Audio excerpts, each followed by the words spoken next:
and from Alperian keeping targets up as Ragnaros landing a 4-man Sulfurous Smash, Durance of Hate from Mephisto, and this combination executed perfectly at the end of the game. From Alarak, make it a quad kill set up by that East. Wow, did you see that mosh pit? 4-man mosh pit while on a conveyor belt. That was like a regular sushi line. Nubarak, 4 at 50%. Both cores are just absolutely melting. Which one's going to go down first? I think this is going to be Respect the Gooses. Oh my goodness. Ring. Oh my goodness, the ring. Jaina just pulling up everybody here. That's a 4, making 5 And it for does nothing. not fall up. What a play. Oh my God, somebody please clip that.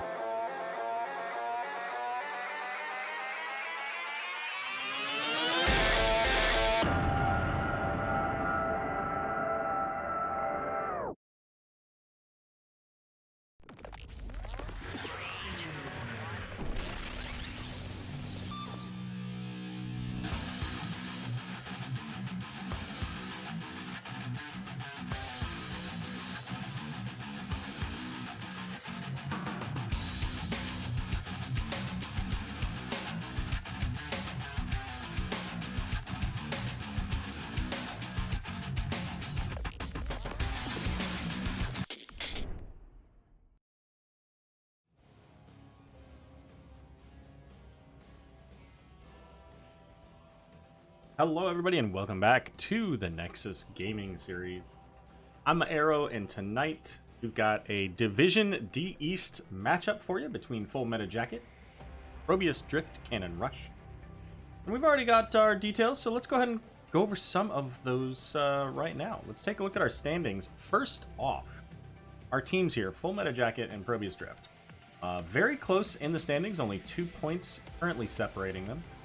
And obviously playoffs are coming up in the relatively near future. So if you haven't been following the playoff picture, this is where it starts to get a little bit chaotic. So taking a look here just at the most recent posting, D East right now here, just a overall playoff chance here. Full Meta Jacket is close, 99.98% it looks like.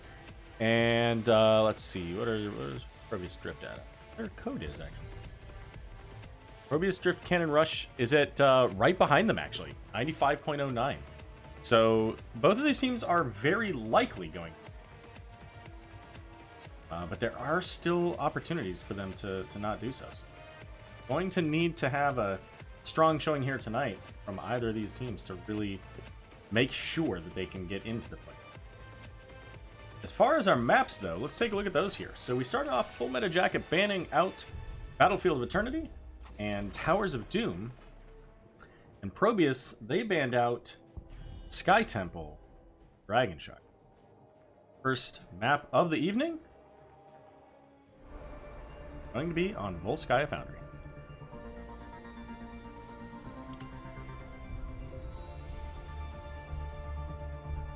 So we're starting off with the Anduin ban here. The Banduin, as they say, with the Greymane follow-up here.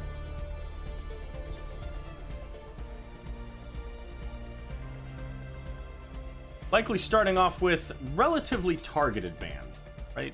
Getting those bans out of the way that you know that your opponent is going to most likely make use of. Li Ming being another one here. And Li Ming is a solid one on this map because she can just throw those orbs in, right? Just bomb them in there. And you almost don't even have to target them. Just throw them in. And they'll hit somebody. Greymane requires a little bit more precision in that, but he does a lot of poke damage, and with the right comp, can have a significant blow-up potential. Anduin, of course, can pull somebody out of danger. Zool, just a strong hero. Really huge push pressure. Potentially in the 4-man, potentially by himself. And with that, the Spectral Scythe being able to summon minions on the control points, he becomes a little bit more of a threat, especially when they blow up. But our first pick is going to be the Blaze coming out from Chaos Tank.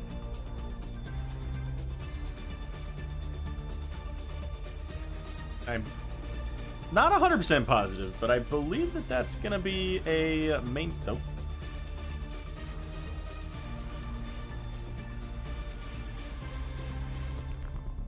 Oh. All right. We'll come back to that.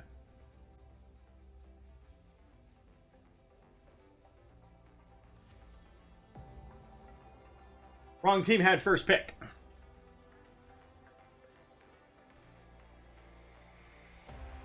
Unfortunate. A lot of people dropped out of that, but so be it. We'll be back and just get through this.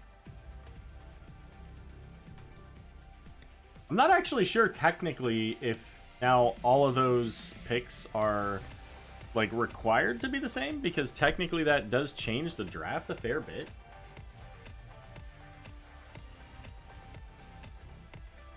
I don't know. I'm not gonna worry about it. That's on them to worry about. If everybody agrees to do whatever now, then so be it.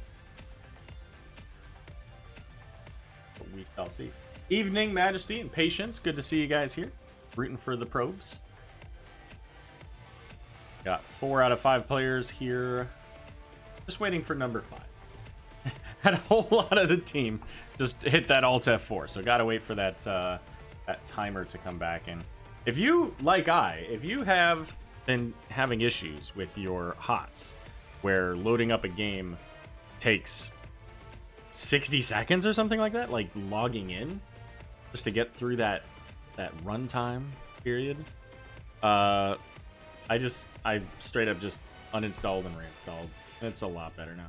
It's not literally instant, but it's a little bit closer to where it's been in the past. So, just if you have that, something to keep. All right, there's our 5th.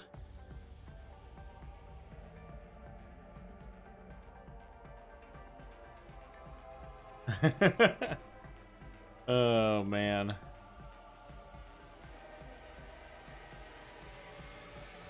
All right, so they're gonna do the same band, so we'll get through that pretty quickly. Have all the same bands, which ultimately makes sense. I think both of these teams originally expected that they were going that direction. They just catch it until that first pick. So we shall see. Back into the draft. Now, if you, like I, am a mind reader, you'll know that we're going to see Raymain and Zool as the bands coming out from Full Meta Jacket. We're going to see Anduin and Li Ming out of ProBUs. Just saying, it's going to happen. You can't stop it.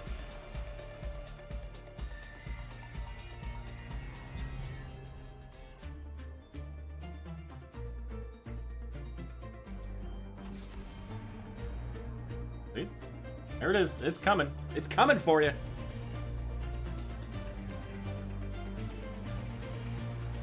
So the Blaze pickup, we may or may not still see that. It wouldn't surprise me to see it. And I don't think it's a big surprise to Full Meta Jacket, because we've definitely seen that out of Chaos Tank previously.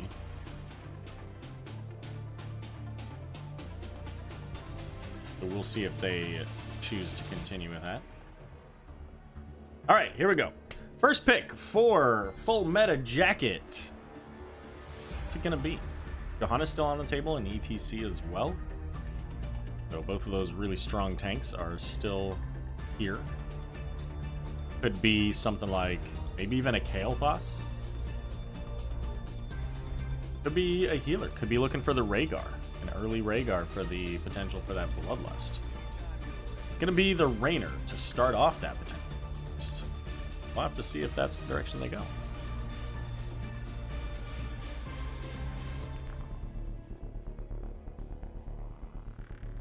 Let's see.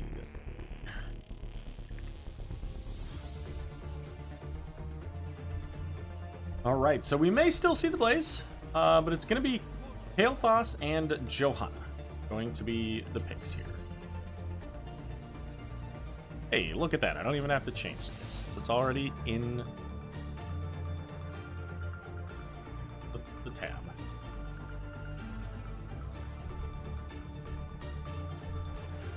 There's ETC, and there's that Rhaegar that I mentioned. So both of those heroes, you know, the Johanna, the ETC being picked up by each of the teams here, just splitting the sides.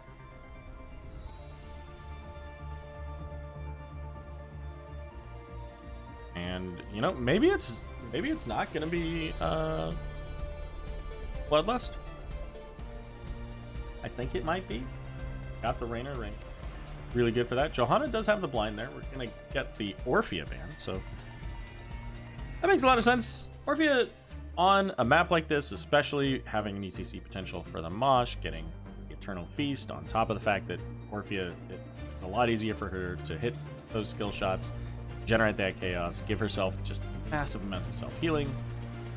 So getting rid of Orphea is a really positive benefit there. And Sylvanas. Well, Sylvanas with the Protector can really help enable that vehicle, allowing it to push extra hard. Even though the Protector has that glove that shuts down structures, it doesn't last for very long, maybe 5 seconds or so.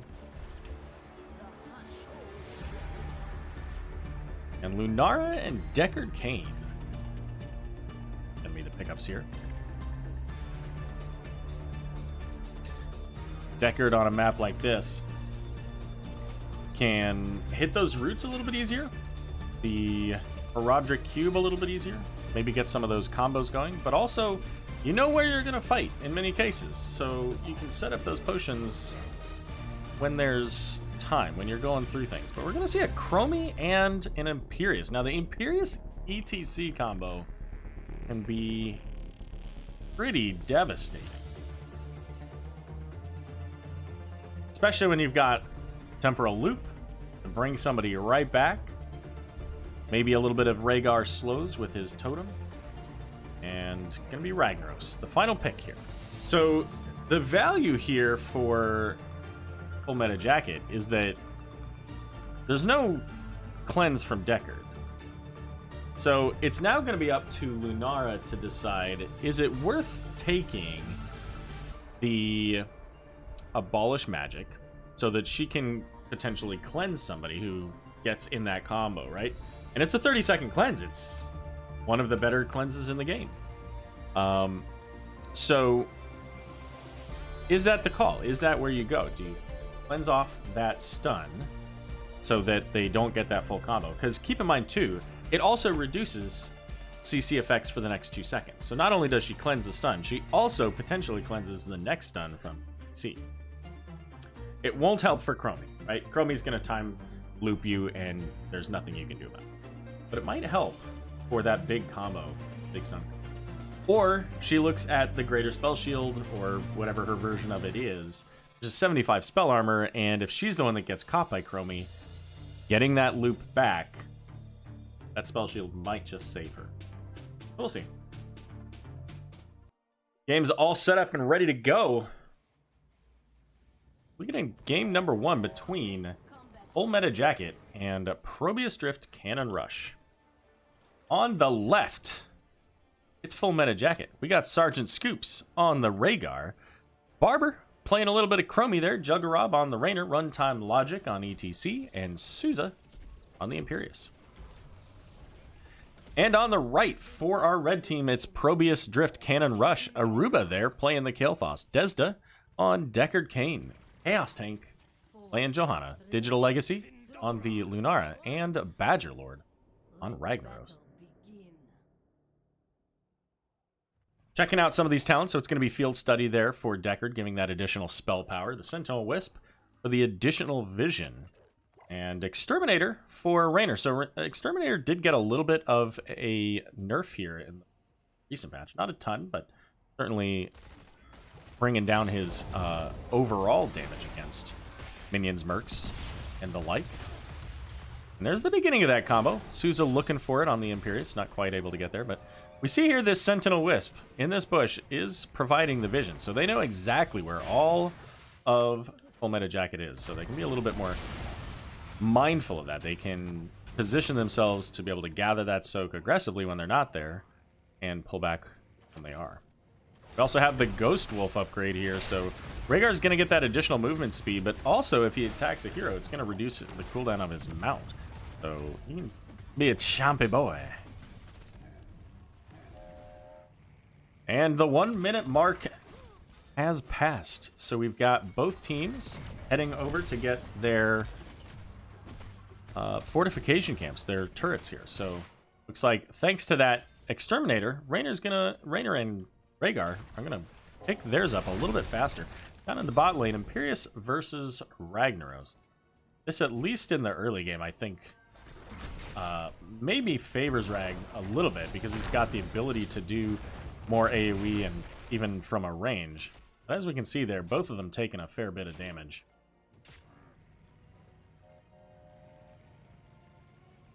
From going into the deep breath, and you know what, on a point control map like this, that makes a lot of sense because be able to hit those heroes pretty consistently. So eventually that's going to give her more damage, and if she continues going in that build, it's going to also reduce the cooldown.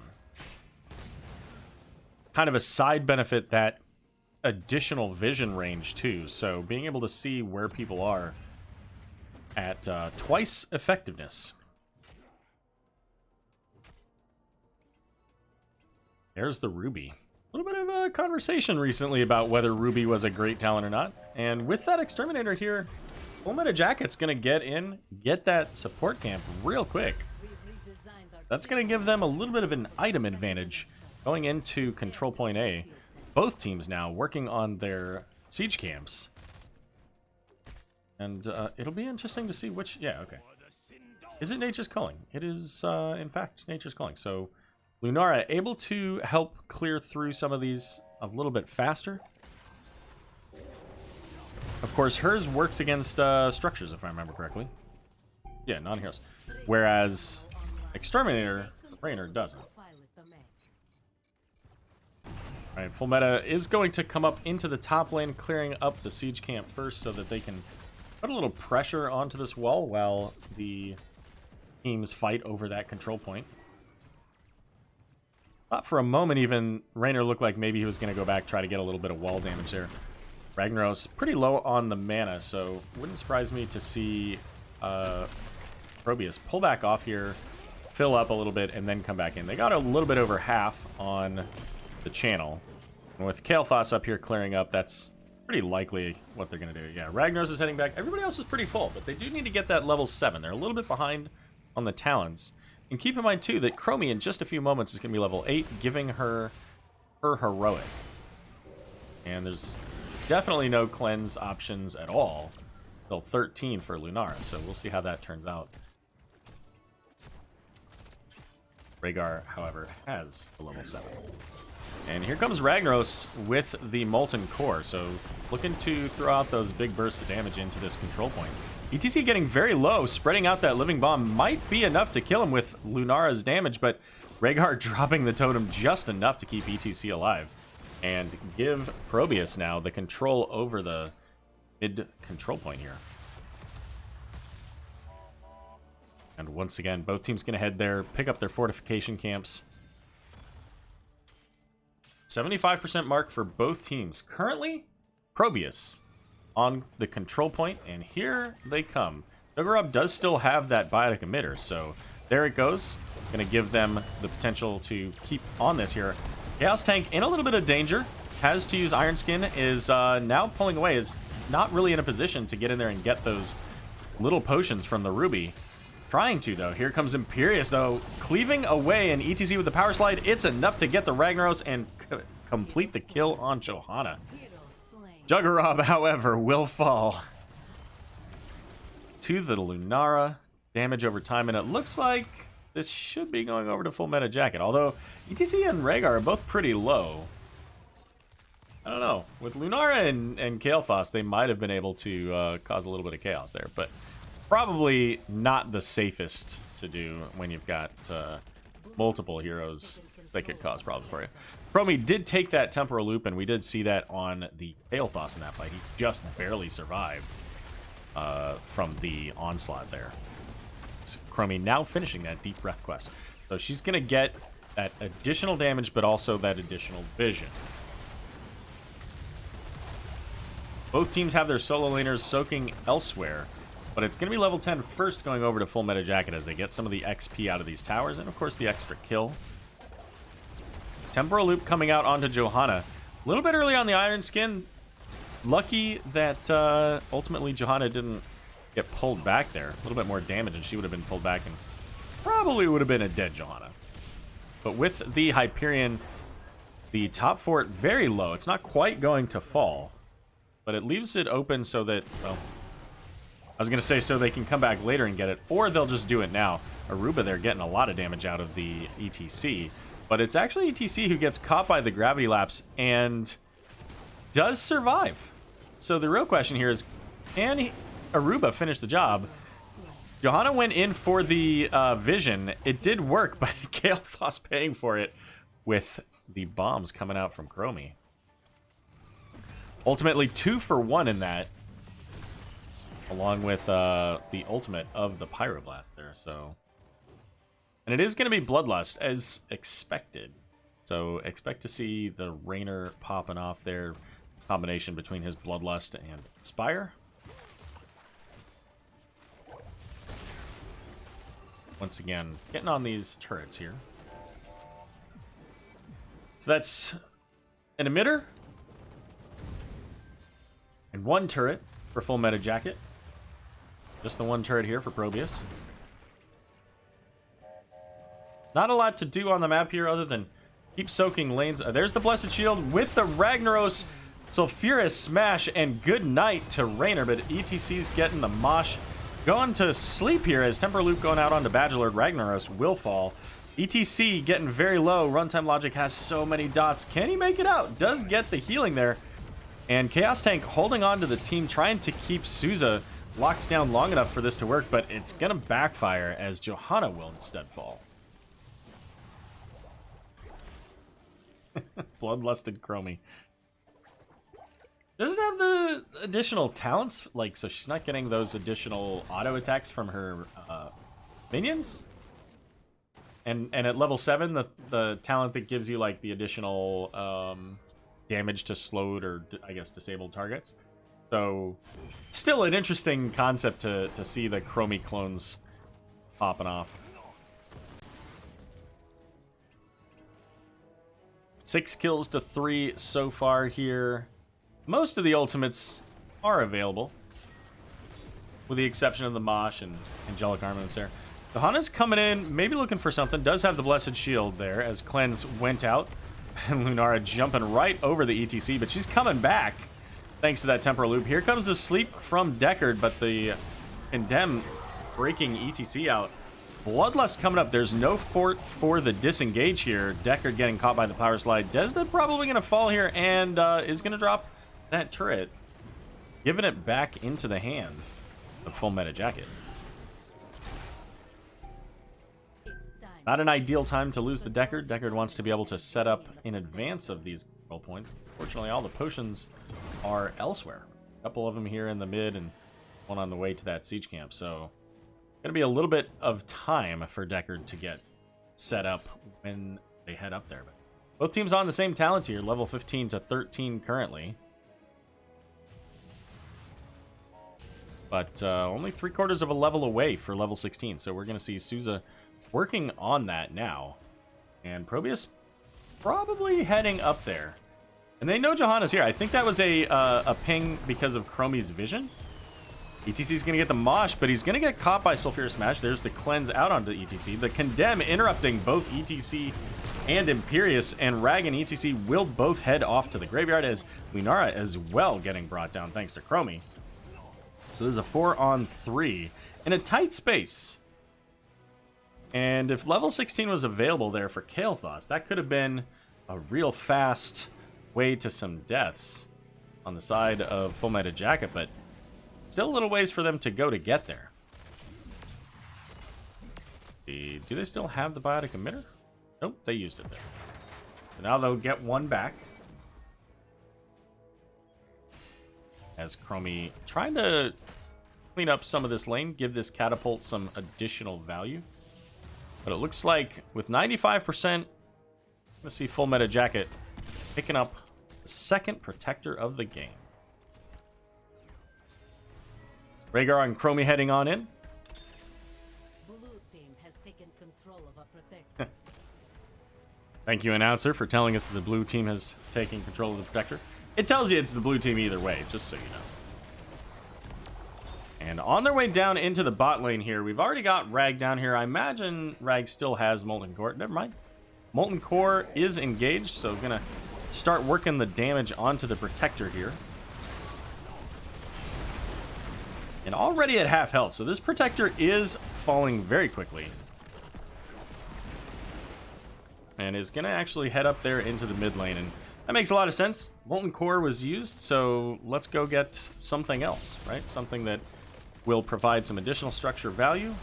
They have the 16, and they should be able to take this out no problem. Now, I'm not sure if Iron Skin is still available, but they don't have level 16 quite yet. There it is. And it is the Abolish Magic. So, again, a 30-second cooldown. That'll help to slow down the potential burst of the stun combo between ETC and Imperius. Although I don't really think that Imperius took that full CC chain. I think that's at 7 is when that big burst comes out, if I remember correctly. But even still, being able to cleanse people who have that slide or the Celestial Charge gives Lunara some value there. Johanna gonna walk right up into ETC's face and trying to get away from the Imperius, making sure that she doesn't get caught. So they do have the Iron Skin. Lunara kind of has in a way, a self-cleanse, but you have to be really good on the timing. He has that Leaping Strike. Decker going into Ancient Blessings for the Ragnaros and Lunara there. Also the Scroll of Stone Curse. So that, along with the Field Study at level 1 there, ultimately can provide a lot of value here. Johanna, there's the Blessed Shield. Here comes the Sulfurous Smash. Gravity Lapse coming in. And oh, they thought they had the kill, but they didn't finish it. But it doesn't matter. It's done. But they traded out the bottom fort for that kill. So heading back, it looks like now, to defend their keep, because this keep wall is already taking a significant amount of damage. That's ultimately, if you're full meta jacket, that is a trade you are willing to make every single day of the week, and especially on Thursday. Still have all of their structures, a little bit of damage here up in top, but they're actually going to run in and grab the support camp once again, even with the man down, giving them control of the biotic emitter for the 4th time, I think, this game. Looks like maybe ProBUs thinking about coming up here, trying to catch somebody out before level 20 is available. Keep in mind, Romy does have Piercing Sands. She can melt through the entire team if in the wrong location. So they got to find their fight where they want it. All of the cooldowns are available for both teams.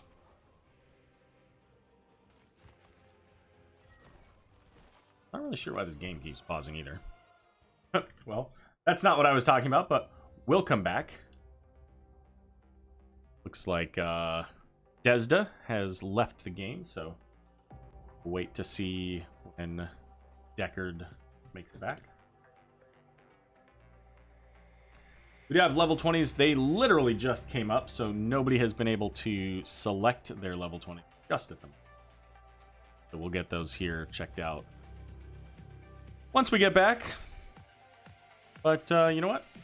While we've got a moment, why don't we give a little bit of a shout out to our NGS Patreon?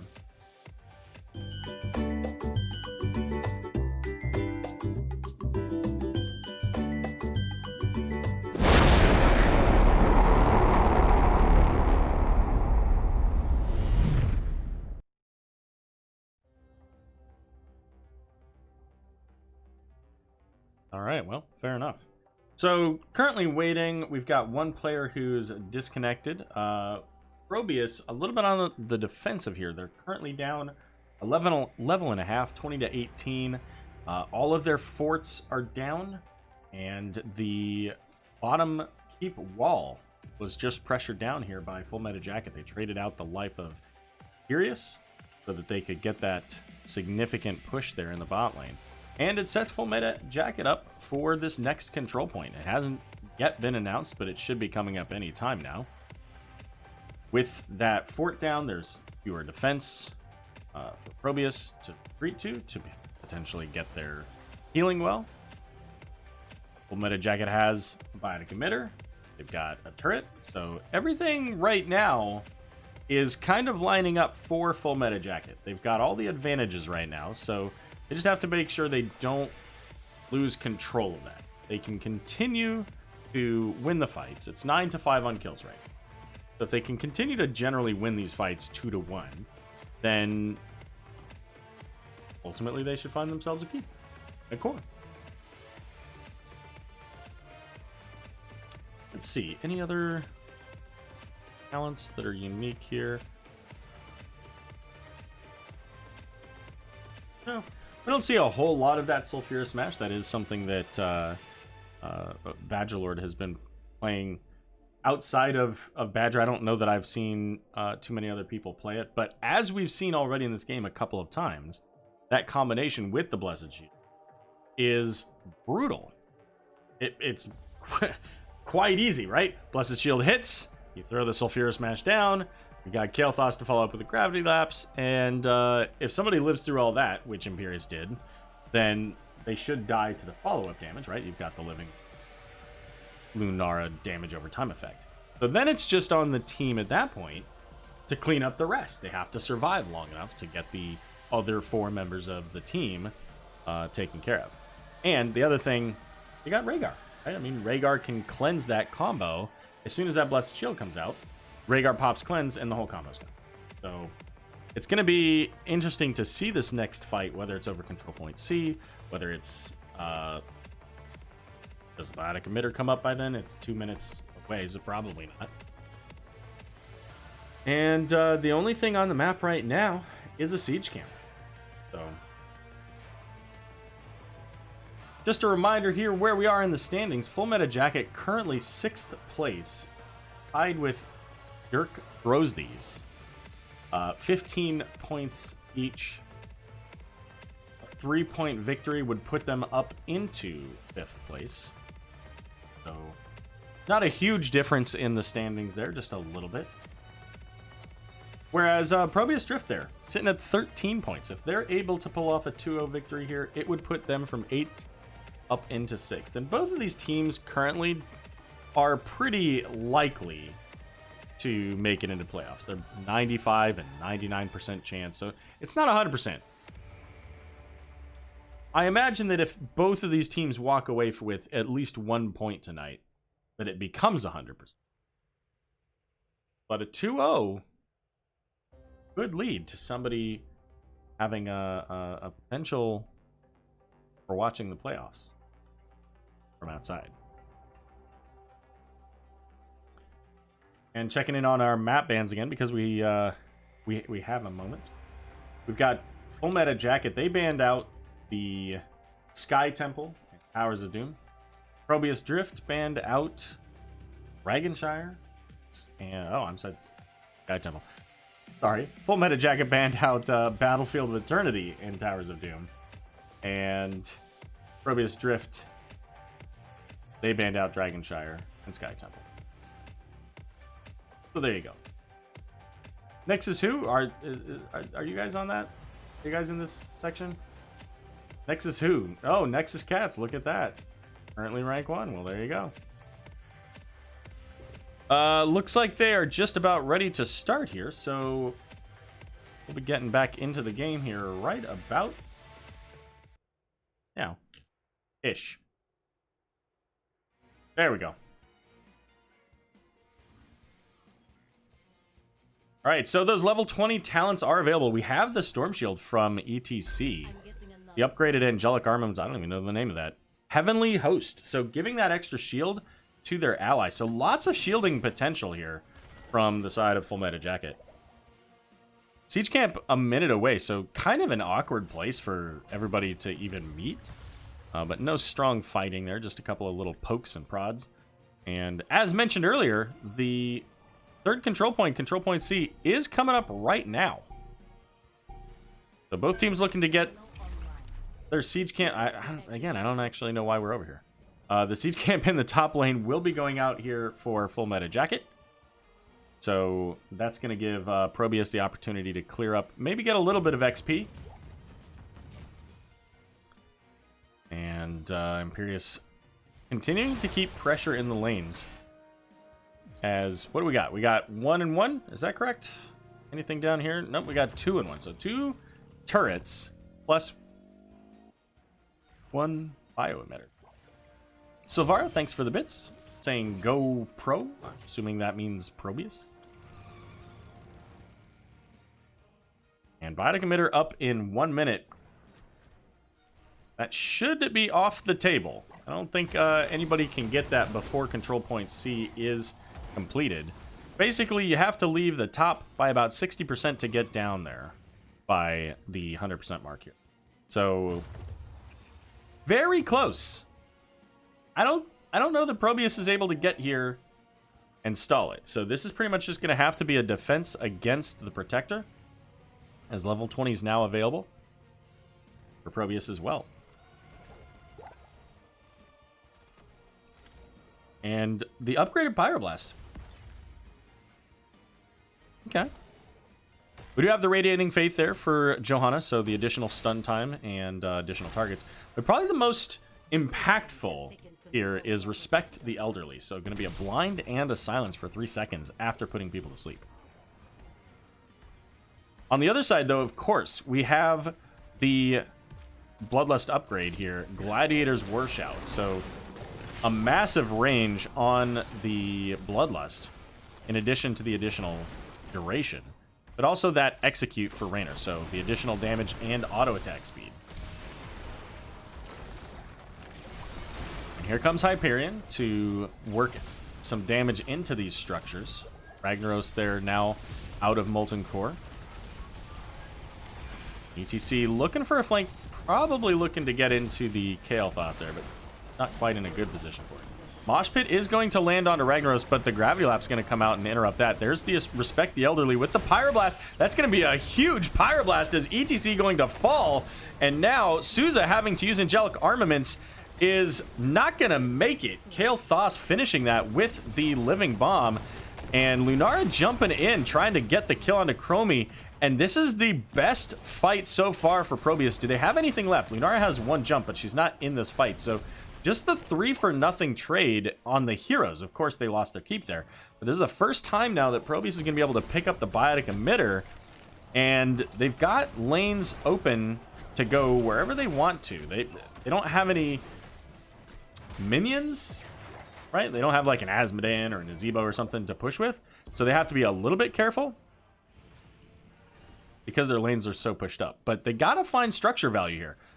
I think, you know, one person needs to clear this up, but the rest of the team needs to be pushing for structures. And these 3 kills that they got so far, all they're really going to get out of this is a couple of items that will help him in the next team fight.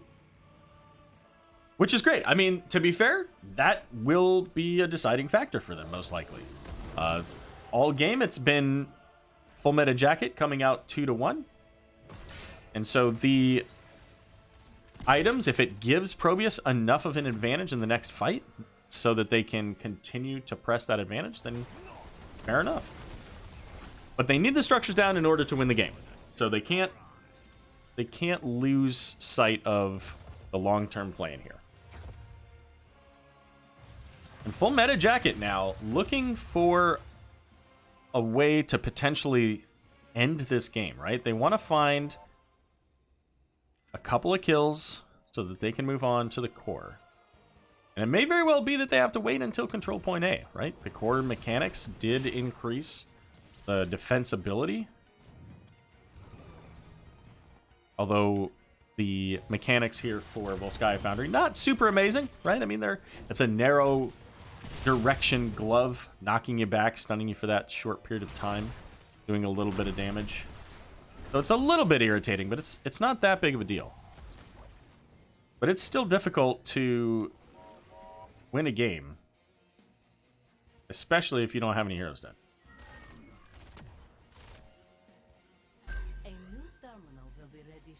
And control point A is coming up, so 20 minutes into the game here. This next Protector will likely be a very powerful one. Aruba a little far forward here, and it looks like the rotation coming in from Full Meta Jacket. There's the temporal loop here, the knockback, and here comes Bloodlust. That might just be the kill that sets us up, but Radiating Faith getting lots of value on the stuns. Storm Shield coming out as well here, and with the Bloodlust, this bottom keep is pretty much just roasted. Biotic Emitter coming out. Johanna trying to slow this down, making sure that they don't just lose the game here. But that keep giving tons of value to Full Meta Jacket. Now they're going to go ahead and pull back. They got that kill. They can at least start the control point here. Kael'thas won't be back for a little while.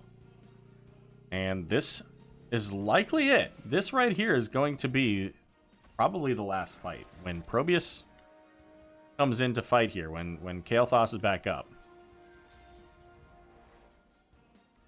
this becomes the end of the game. Whoever gets this protector, if they get any kills, even if it's ProBUs, that protector at this point will be strong enough to go through a fort and a keep. 2 fortification camps in the hands of Full Meta Jacket. 1 so far for ProBUs. Biotic Emitter is up and 50% on the timer. ProBUs looking to keep their lanes a little bit clear, but 60% now. I think this is a mistake if they go for this. I think that they need to go on to the point. It's already at 80%. They're electing to... Looks like they're going to go ahead and defend the protector.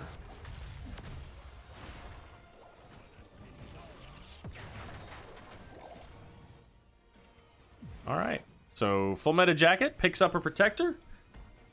ProBUs pick up a Biotic Emitter. We'll see who benefits the most from that.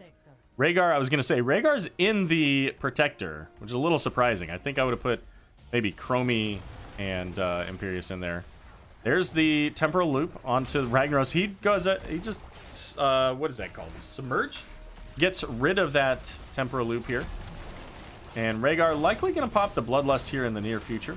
As Respect the Elderly getting interrupted. Here comes the Pyroblast onto, who is that? Chromie. She time traps herself though. ETC gets the Mosh out there. But the Protector just deleting this core. It's burning through it very quickly as Chromie is going to fall in the backline. But it's not going to matter. Game No More going over to Full Meta Jacket.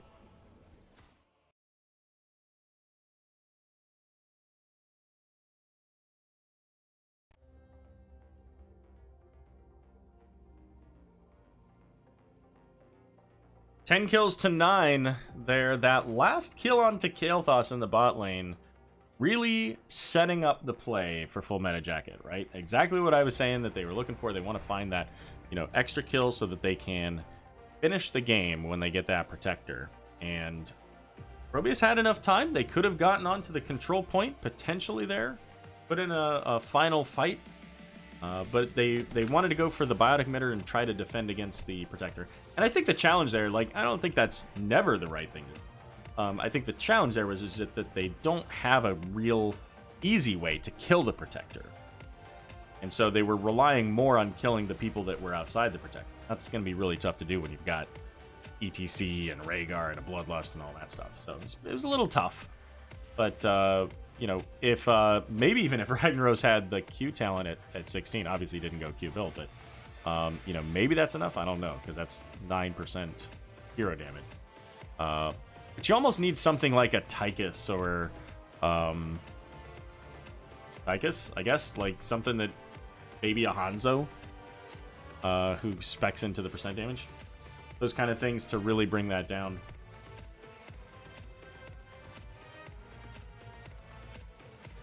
So there you go. All right. So we are going to take a moment as the teams get set up for game number 2. We'll be back in a couple minutes here.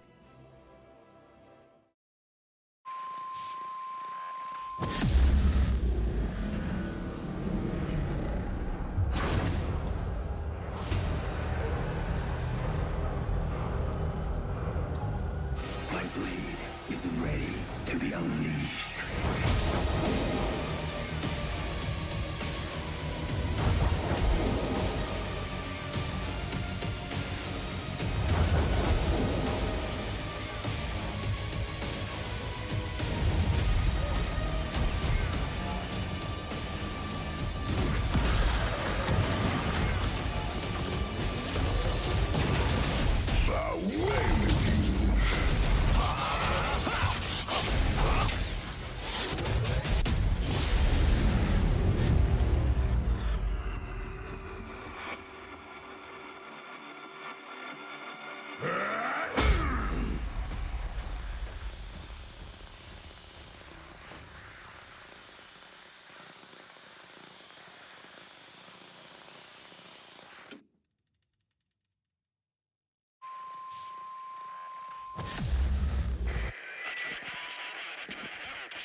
Ignorance will be your undoing.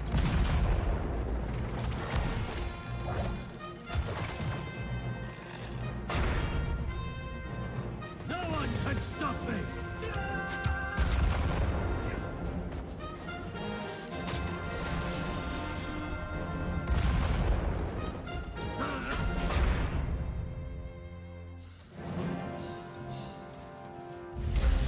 You want original or extra crispy?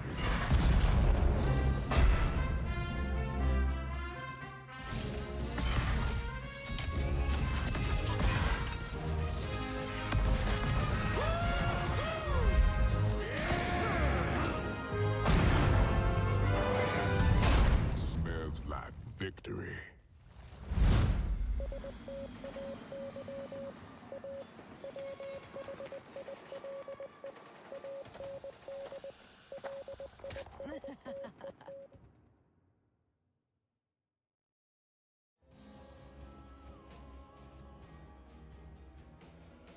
All right, welcome back, everybody. So we're all set up and ready for game number 2. Let's take a look where we're going here. So game number 1 there, Volskaya Foundry. That was the selection of the ProBUs Drift Cannon Rush.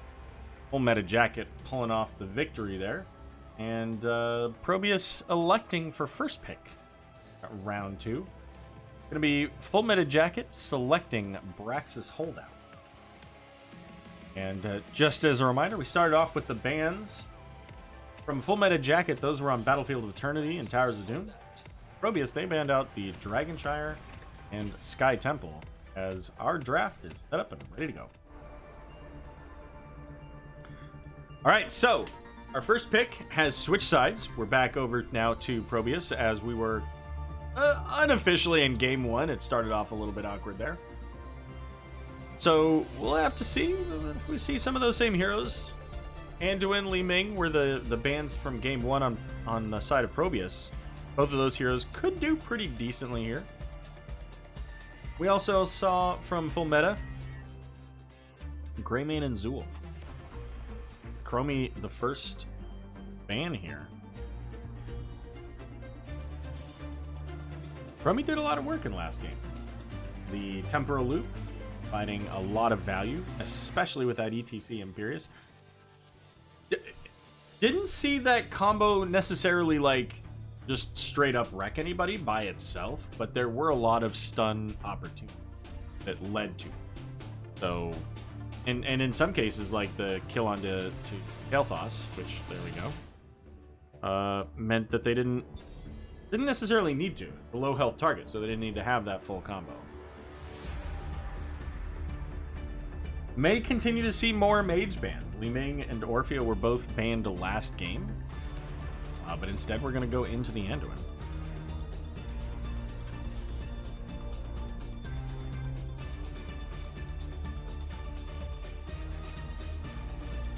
Did I let the Zool through here? I don't know. Zool's been a pretty common ban just in general.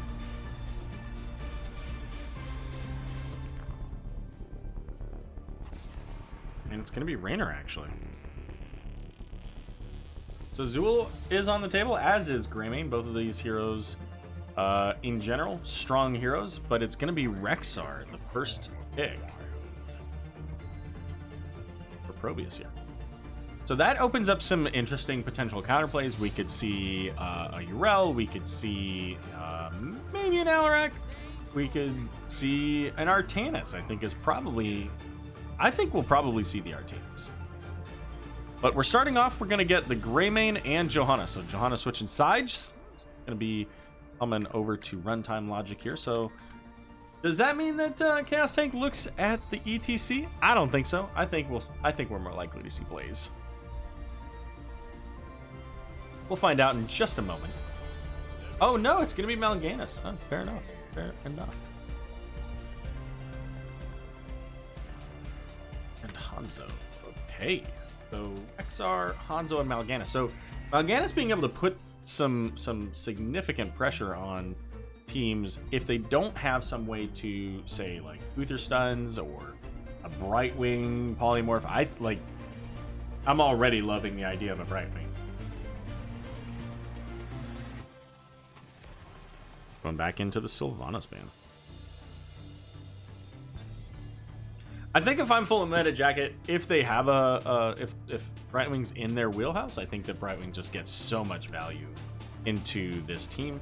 Also gives them the global to pop up, help out whoever is going against Rexxar, which I still think is going to be Artanis. I think that Artanis with Protective Ire is going to be able to stack for days off of Misha.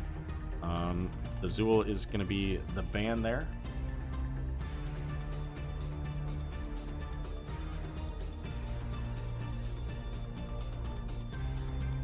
And we could still see Deckard Cain again for Desda. Possibly Lucio though, depending on who we see right here. So it's going to be that Orphea that was banned last game, and the Rhaegar coming back again. Still likely to be a Bloodlust.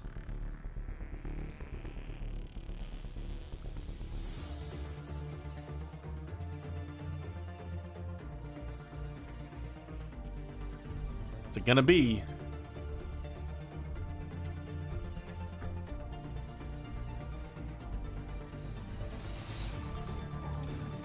Okay. So Li Ming and Lucio, so we'll have... So Lucio has an interesting interaction with Mal'Ganis. At level 13, Mal'Ganis has a if healed, give 1% movement speed, which means that if he's anywhere near Lucio, he just gets 15% increased movement. Really impressive having that Mal'Ganis always up in your face. So I like that pick. The Li Ming again. I mean, I mentioned earlier that Li Ming could do a lot here. It's actually going to be Sonya. So I think Sonya actually can do pretty well as maybe not a counter to the Rexxar, but certainly into the Rexxar. Now, away from the shrine or the control point, though, I don't know. I think Rexxar wins that, doesn't he? Right? As long as it's done at the right time. To use the Misa charge onto Sonya when she's whirlwinding, I think that Rexxar can win that. I think that the solo lane matchup maybe goes over to Rexxar. The 4-man though, we got Rhaegar, Orphea, Johanna, and Greymane versus Mal'Ganis, Lucio, Li Ming, and Hanzo. Both of them have a lot of damage. I think that it's... Man, I don't know. Oh. I think in the 4-man, especially post 10, I think that in that one, I lean a little bit more towards full metagen. So we'll have to see. Y'all fighting my 100-point highlight message. There you go. Have fun with it. As we are set up for game number 1, quick shout out to Silvara for the 42 bits. Much appreciated. Let's get our teams introduced. We'll start off with the red team. This time. Over here to the right, we got ProBUs, Rift, Cannon Rush, looking to even up the score, send us to a game 3. It's Chaos Tank playing Mal'Ganis, Desda on the Lucio, Aruba playing Hanzo, Digital Legacy on the Li Ming, and Badgerlord on Rexxar. And for the left, we have full meta jacket. We got Souza on the Sonya. Greymane gonna be played by Barber. Just seems a little funny to me for that one, but okay. Sergeant Scoops on the Rhaegar once again. Runtime Logic on Johanna, and Juggerab on Orphea. So the Johanna does kind of cause a little bit of a problem for Mal'Ganis at times because of the Condemn.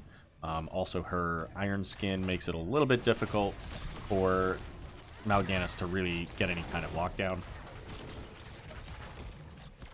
But I don't think I don't think that's enough, specifically. I think that if Chaos Tank plays it well, then he can probably play around the Johanna a little.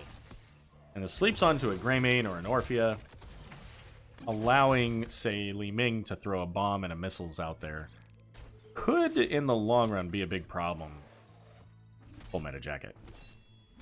But let's check in up top and see how things are going up here for Sonya and Rexar. Again, I think as long as they're in the lane, I think Sonya wins that matchup pretty easily. So we'll have to see how things go when these control points come up, as we see Badgerlord having to go back and hit the healing well. And gets both of the globes here, so this is looking pretty decent for the Rexar. But looking at this camp here, Chaos Tank all by himself. The team has all but abandoned him. I think they called to get away, and ultimately Mal'Ganis going to get the first death of the game. First blood going over to full meta jacket there. Rhaegar securing that. But they do get started on the channel. That camp was picked up by full meta jacket, so a little bit of a danger now has to be addressed. Speaking of things to address here, what do we got out of these level 1s? We got the Winged Guard from Mal'Ganis, which fully expected going into that Greymane. And Power Hungry for Li Ming on a map like Braxis where you've got all these free globes. Really good burst potential there. Mal'Ganis is going to get the charge started. He's going to get pulled off by Johanna. He's all by himself, but Rhaegar has absolutely no mana, so this is not a bad time for ProBUs to fight, especially as they're bringing Barber down so very low. Oh, and Hanzo almost snipes Barber. Almost gets that shot. But it was intercepted. No goaltending called. No points going over. As Johanna going to make her way onto the point.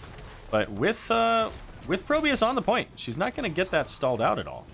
It's going to stay in the hands of ProBUs as it will complete. So the full channel going over to ProBUs is Juggerov now very low on both health and mana. Likely going to have to go back here. See the movement pings calling that, hey, we got to deal with this Zerg up in the top lane.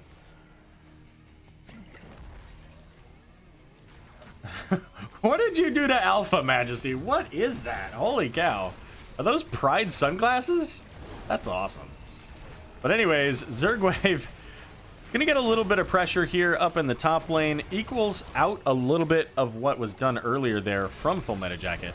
Chaos Tank getting caught by some of the team here, but a full 5-man defense from full meta jacket is gonna clear up the Zergwave before it gets too far. So both of the teams now sitting almost exactly even. Just a little bit of a tower left here for ProBUs. We see even that reflected in that XP up at the top, right? Just about 10% more XP for ProBUs as both teams going to make their way into their camps. Bruiser camp going to be the call here for full meta jacket, as it was the nearby camp, the siege camp for ProBUs. Now it looks like we're going to see full meta jacket. They want to get the lane cleared up, possibly push up with this a little bit, clear out the siege camp, as that's really all they can do. The only other real option would be to come down here and try to help Sonya. And ProBUs is going to give them a little bit of free damage onto their structures here. So the first tower will go down. And with a Rhaegar and... what's his name? Greymane. You don't want to give free reign to those heroes. Sleep coming out is going to hit the squishy Orphea there, but not quite able to secure that with the Li Ming, as there were Bruiser camp minions in the way. MBB 4242, of which I am not sure who that is. Oh, Rexar, buddy. Well, that was an awkward moment, I'm sure. But anyways, saying that ProBUs fights them, whoever they are, for 7th seed on Tuesdays. There you go. There's your status update as far as what's going on in the standings, apparently. And this is 4v4, so Sonya's not here. 1 level advantage, but Chaos Tank is going to get a sleep out. Oh, does he make it? So close. Greymane didn't have the cocktail as he was in the wolf form there. Oh, there it is. Just missed him, though. So no kills out of that. Oh, very close. All right, checking in bot lane, see if Rexar and Sonya, how this turns out for these two. Johanna holding on to that bush up top here. We'll check in just real quick. A little bit of poke, and Mal'Ganis is going to come in as Sonya and Misha having a little bit of a battle there. But Mal'Ganis going in on the point by himself as Lucio now skating in, zipping around with that reverse amp, ultimately pushing back Full Meta Jacket. They get the stun onto Barber here, but the orb's just a little bit too far away as Greymane able to make it away. And once again here, so Rexar able to pick up control of bot lane. Sonya going back to tap and coming back onto the point. Top, however, picked up in the meantime by Full Meta Jacket. So they are going to start their first channel of this game. Chaos Tank now with the big sleep is going to put Johanna to sleep. Lucio getting that boot back. As now ProBUs pulling back. Neither team is level 10. And we're potentially... Are we potentially going to get our second Zerg wave before level 10? That'd be absolutely nuts. Ah, Dirk throws these. Oh, fair enough. There you go.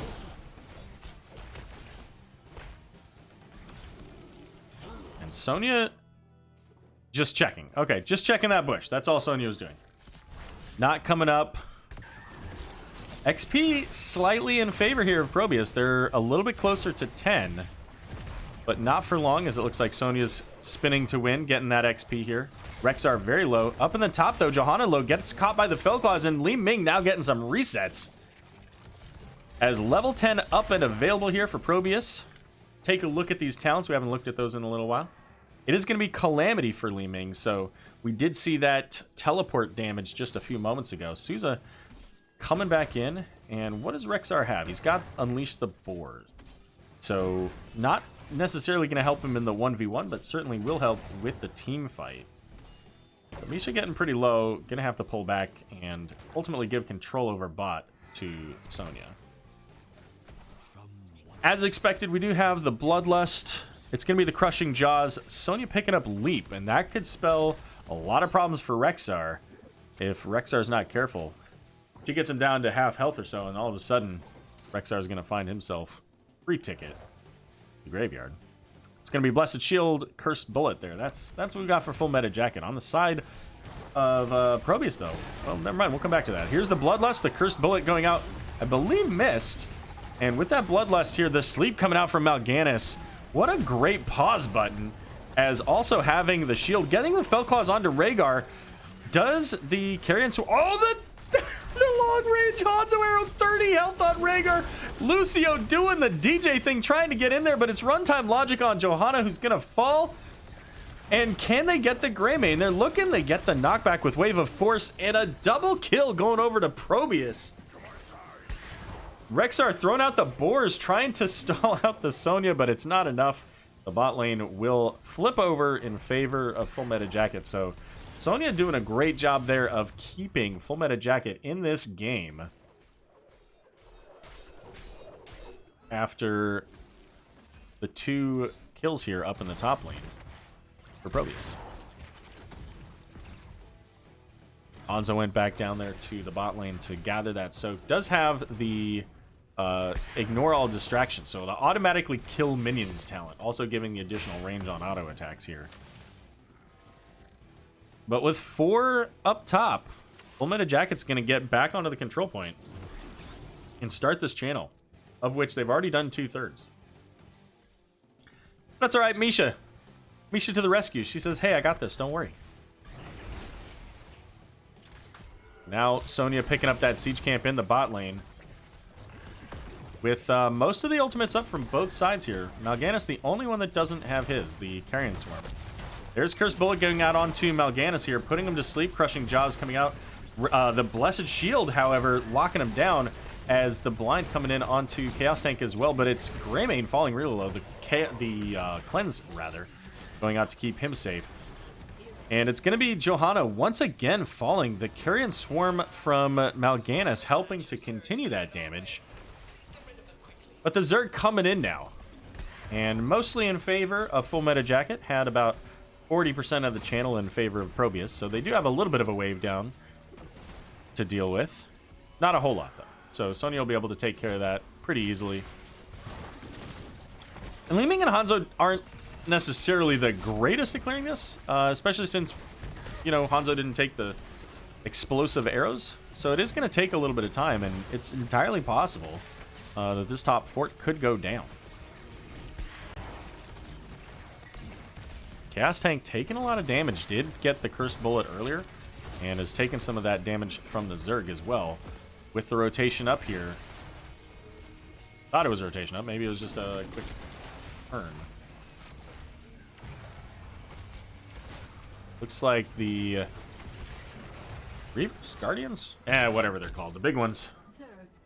Will stick around long enough that the fort will go down up top here in just a moment.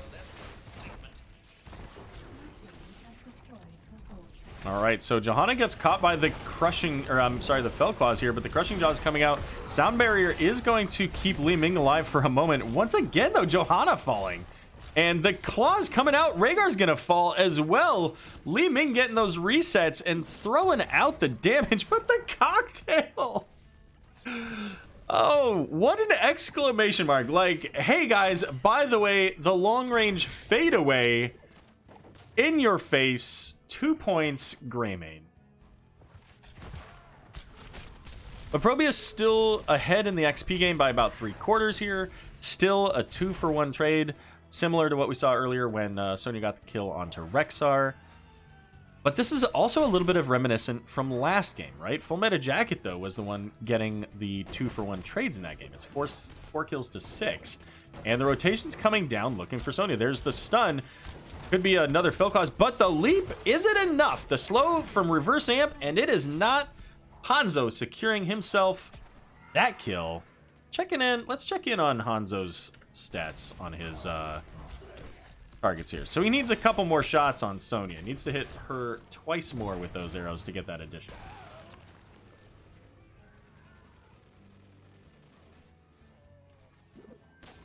Two more globes for Hunter-Gatherer for Rexxar there, giving him him and Misha, the 15 armor. But the rotation coming in from Full Meta Jacket, looking for that Rexxar. But they're just not quite able to get the same. There's the Dragon's Arrow, big double stun there. Blessed Shield used to try to survive there, but Greymane just deleted. Rhaegar falling low as well, but the long-range orb is going to burst on Orphea. And a double kill coming in for ProBUs with level 16s. And they're going to start working on this fort. Now, that said, up in the top lane, Bruiser Camp is going to start doing some damage there. So we're going to see Rexxar heading back to try to deal with that as the control point's coming up. And with Sonya and Johanna, they're coming in just saying, you know what, we want the fort to target you, right? Get that damage. That fort has no health, though. It's one Hanzo shot away. But Souza, using that leap once again to get out of danger, only had a couple of hundred health. 1 or 2 more hits, and that's a dead Sonya there, but she did make it out. Sonya heading back now. This is an even fight. And neither team really interested in taking that.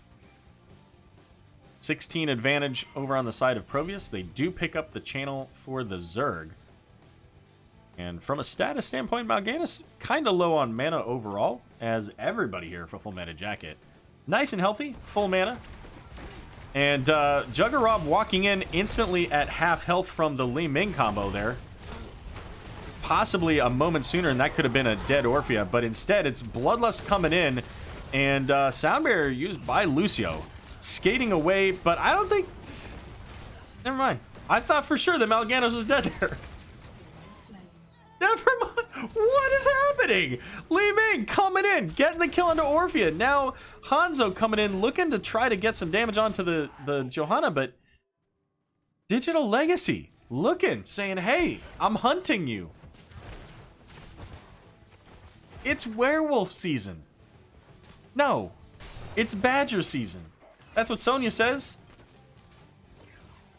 Just not quite able to get there. The micro on the Misha, definitely a a more difficult hero. You're controlling two characters and the positioning of both characters. And, you know, this fight being one that is going to end real short here. Never mind. Here comes the board. Going to slow down Sonya. The shot coming out from Hanzo, ultimately getting that quest completed. And that should now give the opportunity for ProBUs to finish up this top fort as well. Instead, they're going to head down into the bot lane. They want to try to get... oh, are they going to go for boss? Ooh, okay. They're going for boss, ladies and gentlemen. Johanna is heading up. They're going to check this. Oh, the Sonic Arrow. Well, all right. Sonic Arrow, of course, giving away that they were on the boss. But not a whole lot they could do by then. Johanna there trying to gain control of the point, but Blessed Shield used to try for the disengage. A big blind as well, giving her a heal. I don't think she was too far down, but Lucio there using that sound barrier just to try to make sure that the team was safe, and Chaos Tank was able to survive there. And with the value boss here, top fort now going to go down. The structures in favor of ProBUs now. They also have 48% of the channel as Misha going to hold on to that point. Rexar going to try to clear up those lanes and get them started on that. Is Misha just not on the point? There she is. Bloodlust coming out, Carrion Swarm used their leap coming in onto the backline, getting onto Lucio. Desda not going to make it out of this one as Hanzo throwing out that arrow. And that's going to be the boss left to just punish this keep wall. The channel will stop at 82%. And I think that is basically a full Zerg wave minus one of the ranged minions. I think you have to get to 92% to get an absolutely full Zerg wave. So they're just a little bit shy of that. Rexar making use of the Misha to hold on to this point. Scout it out. But level 20 is now available for ProBUs. 2 levels ahead of Full Meta Jacket. So expect to see, you know, some kind of push here, right? They want to take this fight. They have this advantage. They have a camp pushing in the bot lane. So finding the right opportunity here could set ProBUs up for a win. They've already got 82%. This Zerg's going top lane. That fort, or that keep wall is already down. But this is a little dangerous. Mal'Ganis has the danger pings. Oh, Sonya missing with the spear, but the shield coming out. Can he get the... Never mind. I can't even say can he get the... Doesn't even matter what the was. And that is huge for Full Meta Jacket. That was a little bit too far forward for Mal'Ganis. I think Mal'Ganis was thinking, you know what, I can get down there and I'll use Carrion Swarm if they come after me. I got that upgrade, so they'll all go to sleep. But it doesn't matter if they stun you out of that. Now we see a little bit of a cat and mouse game here, as with the 4 players in the level 20 advantage, ProBUs likely thinking that they can zip in and out of dangerous locations here. But without the Mal'Ganis, it's really tough for them to take any fight. They have to be really careful here. And Full Meta Jacket is trying to stay ahead, get as much of this Zerg wave as they possibly can, and get to level 20. This bottom fort is still up. So this Zerg wave has a long way to go to get all the way to the core. And right now, with an 82% charge, that's pretty significant for ProBUs.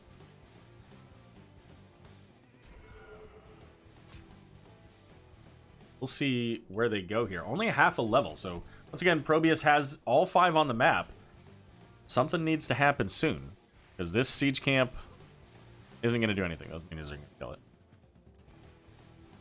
But ProBUs is just allowing Full Meta Jacket at this point to get level 20. I think that kill onto Mal'Ganis earlier kind of spooked him.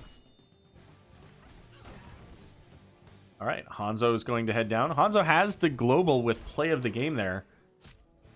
So is going to head down. We're going to see a pull or a move in from Full Meta Jacket, but they don't, I mean, nobody even has to fight over this. They can let Misha just die.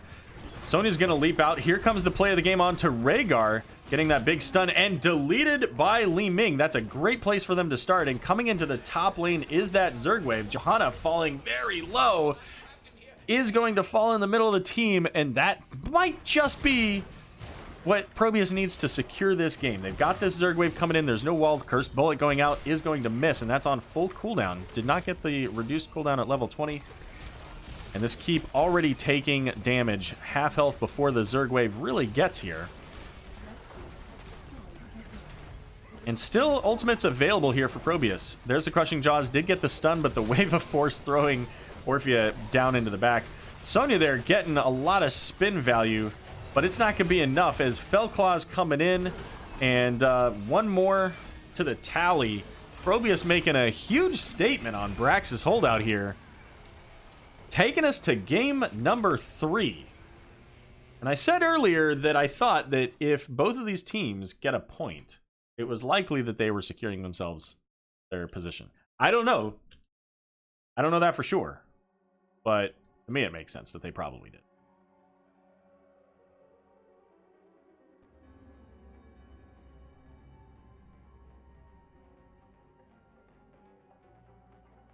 Six to 15 on the kill count there.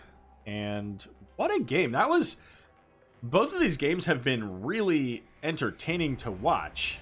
And it was a little surprising there to see the hesitation on ProBUs after that kill onto Mal'Ganis. I think that the overall engage, the 5v4 call from Full Meta Jacket probably was...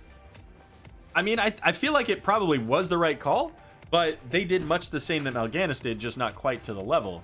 Sonya went in and found herself on the receiving end of just massive amounts of damage. She had to leap out, left Rhaegar there behind, who took the brunt of it, and by that point, everybody was split, people dying, Gleaming's getting resets, and there you go, you just start to win the game there.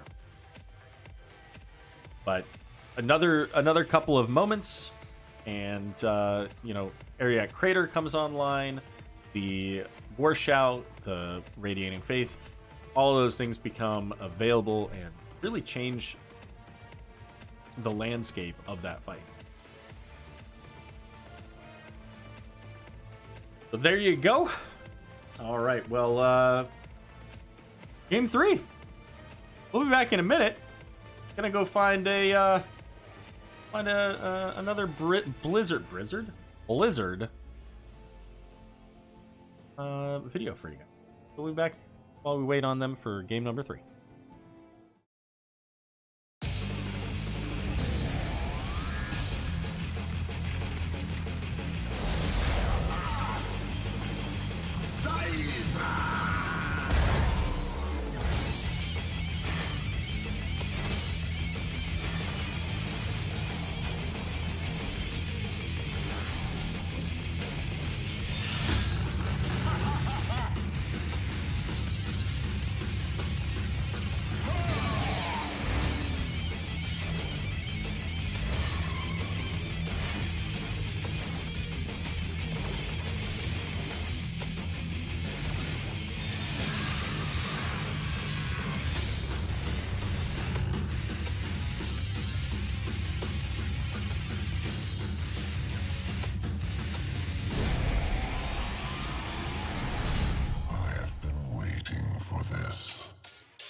Bienvenidos a la catedral de las mejores batallas del Nexo. ¡Vámonos! El terrorífico, el chamuco, Diablo. El jefe,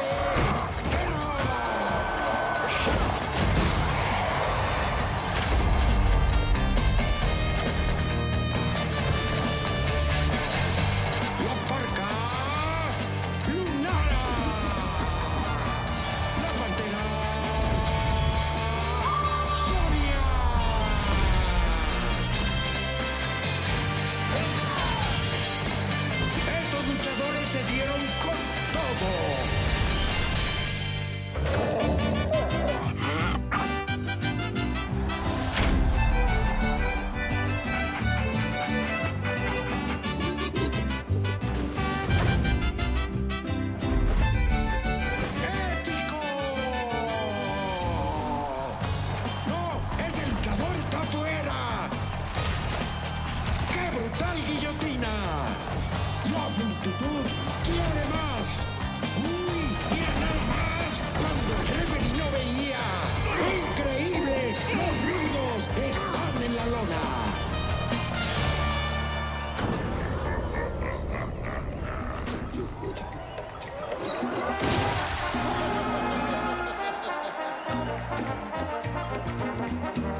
Alrighty, everybody, welcome back. And I just noticed, I apologize, my little pop-ups were incorrect last game. The Sonya was played by Souza. I mistakenly, that's just how it works. So sorry about that, Souza. When you come back and watch this, I apologize. I knew that you were playing Sonya, but I up the up. But anyways, we're going into game number 3 here. Another exciting matchup, and let's see where we're going. So we started off game number 1 there. Full Meta Jacket wins on Volskaya Foundry. The selection of ProBUs. Game number 2, the selection of Full Meta Jacket. It was Braxis, and that was ProBUs' win. Game number 3, the selection of ProBUs. We're going to see first pick this time, going back over to Full Meta Jacket. And the map selection here is Infernal Shrines. So could see some of those heroes once again. Might see some unique new ones. Maybe we see the Kerrigan on. We see a Diablo. A little bit of Tychus to counter a Diablo. Who knows? We'll have to find out. But here we go into Infernal Shrines. Game number 3. I'm excited. I don't know about you guys. This matchup has been fantastic. It's about what you would expect from two teams that are very close in points, who are working their way to their playoff seeding. And apparently, yes, somebody said earlier that, yeah, it does mean that both teams are in the playoffs now. Congratulations to both of them. Again, I haven't done the math. I haven't statted out what games are left and whether or not they knock them out or not, but that's what somebody said, so good enough for me for now. Infernal Shrines, what's it going to be? Is it going to be Zool? Or they might take the Zool. It's going to be Sylvanas. So the last couple of games, Sylvanas has been the 3rd ban. So it's a little bit surprising that we didn't see a little bit more priority maybe in game 2, but they just didn't care, right? I mean, probably said, we don't need it. Anduin going to remain the early ban here for ProBUs. So far, no difference. We're still running the same bans that we've had in the last couple of games. I wouldn't be surprised to see a Kael'thas ban. Because Kael'thas with the minions, spreading some living bombs, like they took it on Volskaya. I think we could see it here.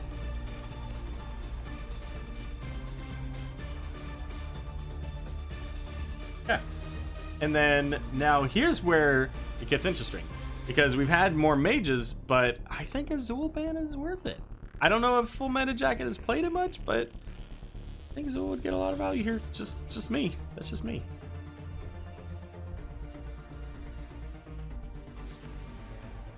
They're sticking with the Chromie. I don't think Chromie quite gets as much value here because her Qs are harder to hit, and there you go. First pick Zool. Hello, JakeBot. I'm trying to make sure that I have good diction so that you can understand my words. I understand that bots don't always understand words. Interesting enough. All right, we're going to see Orphea picked up here, along with the Johanna. Excuse me. Sorry, guys. And ETC along with Raynor. So, I mean, I think it's got to be a Rhaegar ban, right? Right? Souza has played the offlane, so I would expect that the Zool will be in the offlane. But I think it has to be a Rhaegar ban. If you don't ban Rhaegar here, like, you gotta find a way to, like, shut down the Zool, basically. Raynor's still gonna do a lot of work. They're gonna ban the Malfurion. Who are they thinking would go with, like, are they looking to take, like, a Genji? Or a Tracer?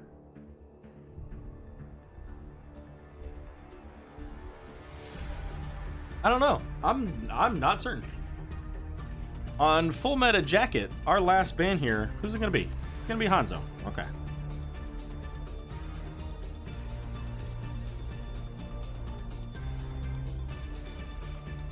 I mean, I see no reason that they don't take Rhaegar. Although, oh, you know what? Maybe Cannon Rush is going to take Rhaegar here. Probably not. I was going to say, I think it's probably going to be Lucio. Legacy, Digital Legacy going back into the Lunara from game number 1 there. So, I mean, this is Rhaegar, right? It has to be Rhaegar. We already have our solo laner. Barber has played Greymane. In game 1, they played... Who did they play? Raynor? Chromie, I think. I think Juggernaut was Raynor. So, I don't know.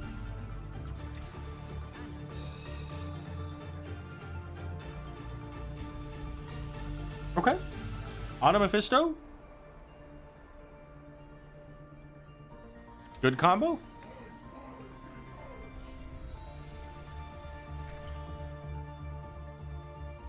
So, okay, all right. And they swapped. Good thing I noticed that. So it's going to be Juggernaut on the Mephisto. Okay. And then Ragnaros going to be the pickup here. The last pick for Badgerlord. Game number 3. So we do once again have that combo of the Blessed Shield and Sulfurous Smash. However, probably even more interesting is that Ana can cleanse that. She doesn't have a cleanse per se, but she can cleanse a stun. And when she cleanses a stun, it's 50 armor, which means that that combo completely shut down. So it's going to be up to ProBUs now to adjust to try to find a way to make that combo work, or just use all the damage potential out of Orphea and Lunara and Ragnaros to just smash their way through. So we'll have to see. At game number 3 is all set up and ready to go on Infernal Shrines. On the left, it's Full Meta Jacket. We got Sergeant Scoops playing the Ana, Juggernaut on the Mephisto, Souza going to be playing the Zool, Barber on the Raynor, and Runtime Logic playing ETC. And for ProBUs Drift Cannon Rush, we got Ragnaros played by Badgerlord. Digital Legacy on the Lunara, Chaos Tank going to be playing Johanna, Desda on the Lucio, and Aruba on Orphea.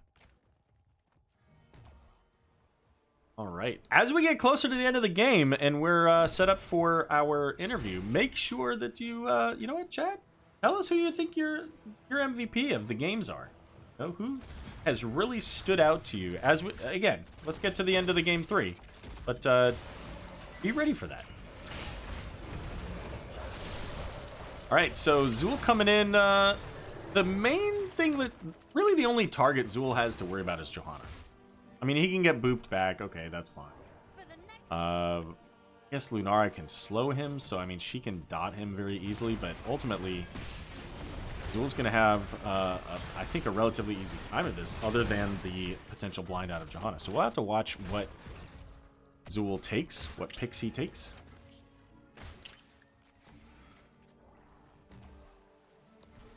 And so far, at least going into that shield, the slowing shield.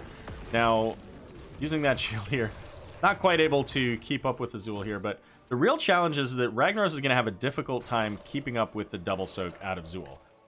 Even if he's able to keep up in the XP, which I think might be challenging, Zool's able to create skeletons, so he can create more pressure than Ragnaros is going to be able to in these lanes. Eventually, that's just going to favor Zool, and it takes a while, but as he gets his additional talent, that's just going to work out. So it's kind of going to be up to ProBUs to step in and occasionally get kills on the Zool so that Ragnaros can keep up. But for right now, never mind. I was going to say they're going to rotate into the mid lane as Full Meta Jacket going to pick up the bot camp. But they caught it. Just a little bit too late to catch it there, to stall out that bottom camp. Both teams did pick up their mid camp. And full Sleep Dart build coming out so far from Ana here. What do we have? Lucio. So Lucio going into the subwoofer. When he completes that quest, Lucio then will have additional range on his Soundwave, which makes it easier. It's not impossible to interrupt a mosh without it, but it makes it easier for sure. And the other thing here, Mephisto doesn't really have anybody that's gonna stop him from doing what he wants to do. So I feel like Full Meta Jacket has a really strong draft, and there's just not much that ProBUs has to counter it. So they're gonna have to execute 25% better on their comp to get value. Zool up here versus Ragnaros, and we are seeing the Cursed Strikes build. So right now that's a reduced cooldown. Also increases his auto attacking, but reduces the cooldown, and that's huge when you're talking about the Shrine Defender. Ragnaros popping into Molten Core here, trying to help secure this, as Johanna out of mana entirely, probably gonna fall here. Maybe not. Team's able to get out 34 now, as Ragnaros trying to finish those minions off, only a few left to go. And you can see the rest of the team trying to keep the vision going, but Ragnaros is out, but it doesn't matter. It was enough. Chaos Tank saying, you know what, Arrow? You're wrong. I'm gonna live, and I'm gonna get a whole bunch of mana from these two globes. Alright, Punisher jumping over the wall here as Mephisto just, you know, doing little Mephisto things, popping into his shade and getting some damage out onto the enemy team. The bottom tower will go down, and so will the top here eventually, as the Punisher just about to fall. Lunara does have Nature's Culling, so there it goes. Raynor taking Exterminators. So, I mean, both teams have decent clear, right? Zool and Raynor can both do pretty well on clearing the Shrine Defenders. Ragnaros, Lunara can also. ETC a little far forward, but nothing to really lock him down yet. Johanna doesn't have that Blessed Shield, as she gets put to sleep. And with the Siege Camp now picked up by Full Meta Jacket, ETC's trying to see if they can't get a pick onto Johanna, but a little bit early on the power slide, just a moment too soon, as Chaos Tank was able to make it across the line there.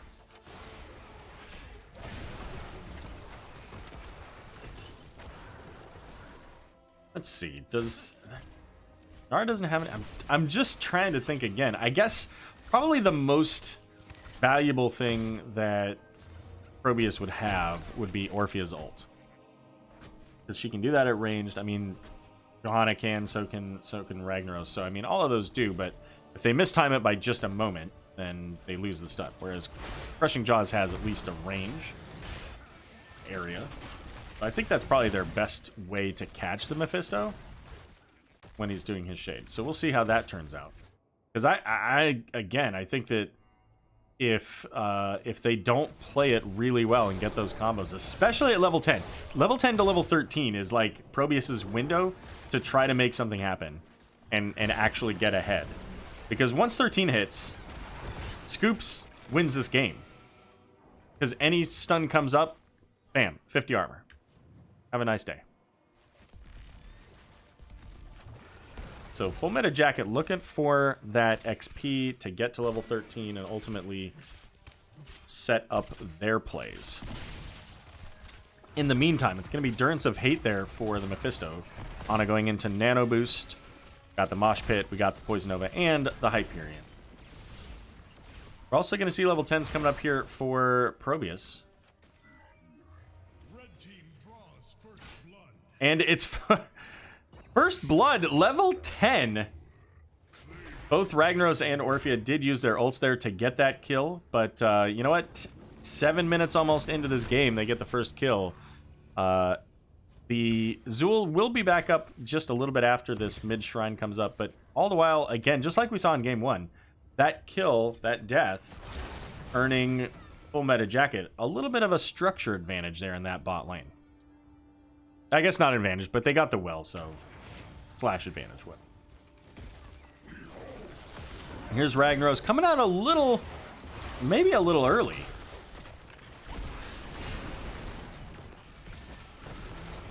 Speaking of those ultimates earlier there, we had the Leaping Strike, the, I think it's Crushing Jaws in there. There's the Mosh Pit all the way down there just on the one. However, it's on a falling as Zool's Poison Nova coming in hard. And Johanna's going to fall to that as well. But Zool making it out with all of 50 health. And Durance of Hate will land onto the Ragnaros. It's going to spread over to Aruba there. Orphea getting brought pretty low here. Crushing Jaws is going to whiff.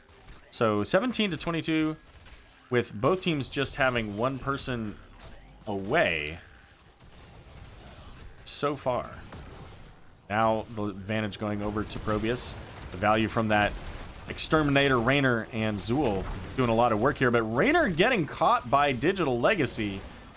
But a double stun coming in from ETC, possibly a triple. I'm not 100% on that one here. As Chaos Tank pulling him in 37 to 36. Which team wins it? Aruba's going to get caught by this root here.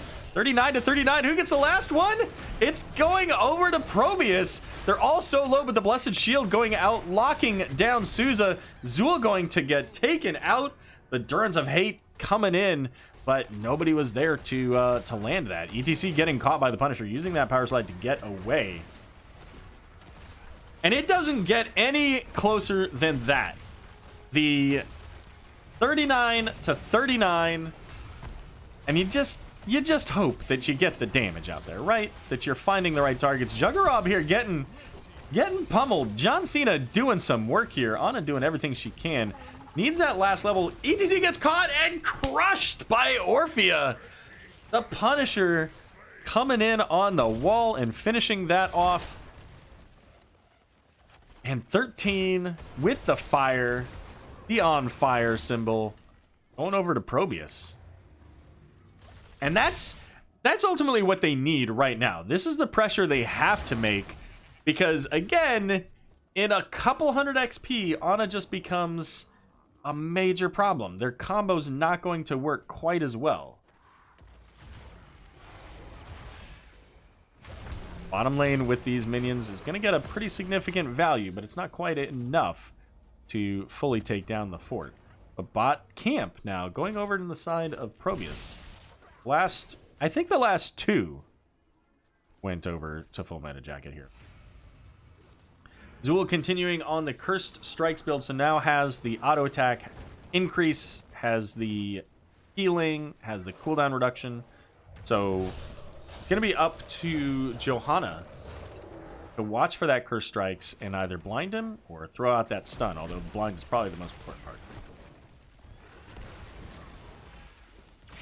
Top lane is the next Punisher coming up. It's going to be a Frozen Punisher. This is high value for either target. And there it is, Smelling Salts. Look for this in these team fights here. It's time now for Sergeant Scoops to put the entire full meta jacket team on their back and carry this victory. That said, Zool in the bot lane, no questions, bot fort's going down. As the Shaman Camp going to be picked up here by ProBUs. And you know what, full meta jacket's saying, we don't want to get in on this. We know we don't have Zool. That's not really our thing. We don't need to force this issue.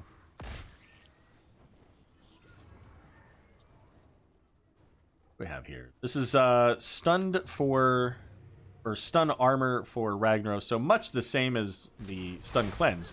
Oh, there it is. Got the Blessed Shield. Poison Nova coming out. ETC gets the mosh pit, gets interrupted, but Souza got caught by the Crushing Jaws just enough to fall as Digital Legacy trying to make it out, and ProBUs with basically no health somehow makes it up, but Chaos Tank is likely to get caught, does get caught by the ETC stunned. And Pinball Wizard gonna finish off that kill. So a 1-for-1 ultimately on that trade.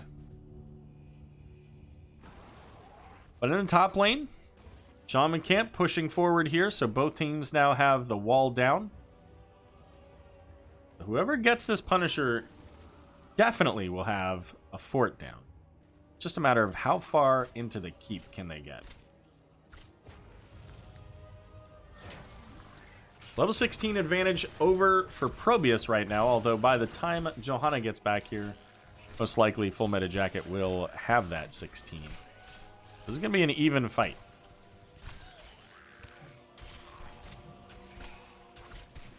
And it looks like about halfway before Johanna makes it is level 16 picked up. Now, another trick in the hat here, Zool, with this upgraded level 16 talent, his skeletons and his cleave reduce damage. So not only do they slow, not only do they heal him, they reduce your damage as well by 40%. So got to be really careful of that Zool cleave. Going in, looking for the Rainer here. There's that cleave onto Johanna. The Crushing Jaws hitting 3. Blessed Shield coming in with the Sulfurious Smash. And they're all gone.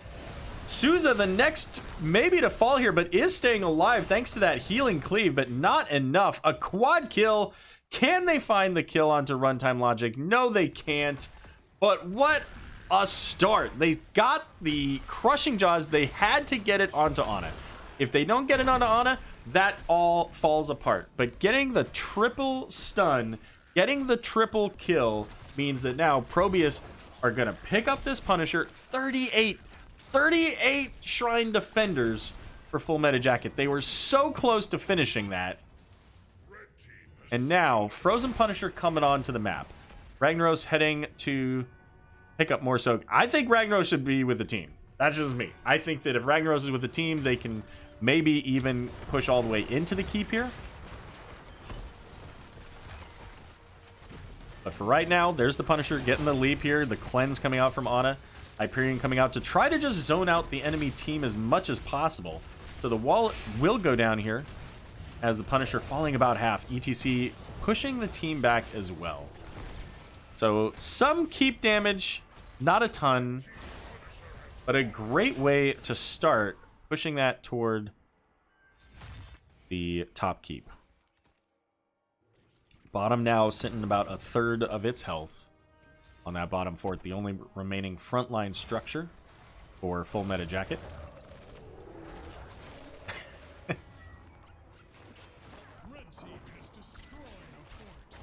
Chat coming in with the with a little bit of spice. I love Jugs, but I love Pro better, says 8. Yakebot, you just got dunked on. ProBUs coming in with all of the camps on the map, getting everything in the lower half. Now Zool working on this Shaman camp here with Rainer, so ultimately we'll be able to put that out on the map. Question now is, we know, Full Meta Jacket knows that ProBUs is going to be on their Shaman camp. Do they look for the 20 fight? No. They're just going to go ahead and head. Maybe they didn't know. They were pinging those danger pings there. So now level 20s are going to be available for ProBUs. Almost certainly that they'll have a 20 advantage for the shrine here in the middle. And level 20s and that Punisher could end the game for ProBUs. It would be a lot harder for Full Meta Jacket to end it off, that Punisher, but it could be possible. Duel trying to catch up on the soak here. But here comes ProBUs in the top lane. They see Zool in the bot. They know that this is a potential fort here. ETZ getting in with the mosh pit. He's going to get caught by Crushing Jaws. Cleanse going out onto somebody in there, but Lunara getting caught by Mephisto is going to be taken out. As Chaos Tank also very low. Juggerob does get leashed back there. And Lucio popping the speed. Souza looking for the root. Can they get close enough to do it? And it looks like just the one kill there for the Full Meta Jacket. So that's going to give them a little bit of breathing room now, right? They got some pressure in the bot lane. They have the potential to start pushing in this mid lane and getting it set up for when that Punisher comes up. Taking out this well is a huge balancing factor for Full Meta Jacket. That really helps them out here. And getting this tower would give them a path to victory potentially. Ragnarok's going to go ahead and pop to save the fort. Probably not going to provide a whole lot of value there, but there goes the Sulfurious Mash. Can they get enough onto ETC? Doesn't quite look like it. as the Durance of Hate coming out as well, but I think Iron Skin saved Johanna from that fate. And now Lunara is back, so it is a 5 versus 4 coming in here, but no Molten Core, no Sulfurous Smash, no Blessed Shield. So this is a taller order now for ProBUs to try to take this fight. But only a few seconds away is the level 20 for Full Meta Jacket. They've got it right here in this lane, most likely. And here they come with their 20s. Mephisto gonna get a little bit of damage coming in, but he gets a shield coming back. He's feeling good. It is the upgraded Durance of Hate, so don't forget, that's a 3-second silence after. ETC possibly looking for that Mosh. Does have Death Metal here. Root going out onto Ragnaros. Gets pulled away. Mosh Pit going out onto, I can't tell who it is, Lucio. But ETC falling very low with the damage over time effects here. Juggerab looking to get the kill onto Chaos Tank, but it's not enough. Just the Lucio kill out of all of that. But it is going to be the Punisher going over to Full Meta Jacket, and they've got significant pressure with it. Got the Zool, who can create skeletons. They've got Raynor with the Execute at level 20. They also have Zool's Poison Nova, which gained 50% additional duration, also heals him, so a lot of opportunities for Zool to stay alive here. And there's no Molten Core, as the pick for Ragnaros there was Submerge.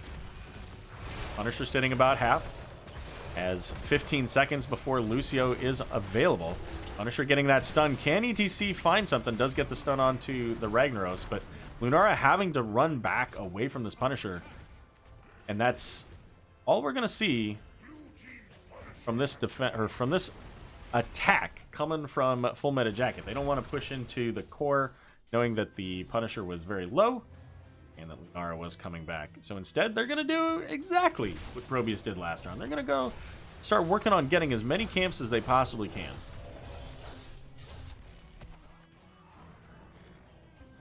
As the Shaman camp up top going to be picked up by ProBUs. And they're going to head over here and maybe start working on this one. Where is it a bait? TC is here. I don't know if he saw the Orphea. Anna caught that Johanna hiding in the bush. And much like we saw earlier here, ProBUs is now going to have to defend against the pressure here. They got double camp in the mid lane. They got a camp pressuring bot lane. The next Punisher up here, going to be a Mortar Punisher. So not, again, not as favorable for Full Meta Jacket. They've got a couple of structures they have to go through in order to win the game with that Punisher. Whereas ProBUs, they've already opened up this top.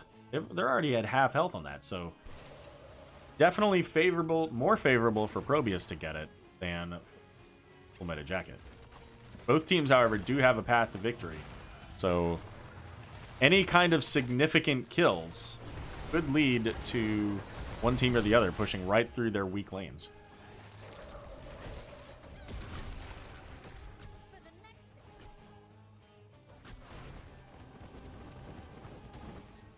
Which teams are going to be? Right now, just little skirmishes over the top control point, making sure that the minions are kept clear, that neither team gets a significant advantage, although a little bit more pressure in the mid lane from Full Meta Jacket. They also have a little bit more pressure in the bot lane.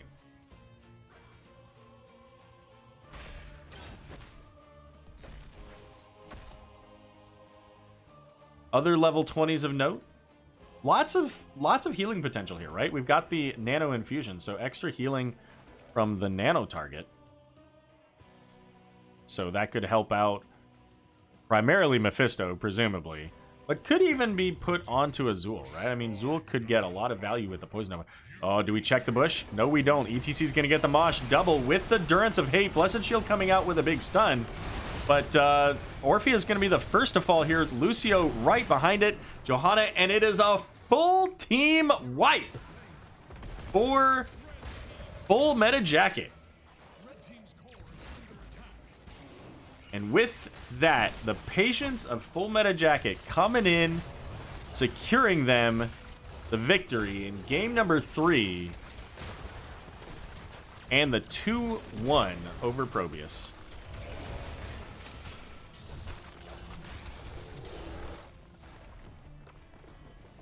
All right, so as mentioned earlier, call out your MVPs. Who do you guys think was the MVP of this series overall?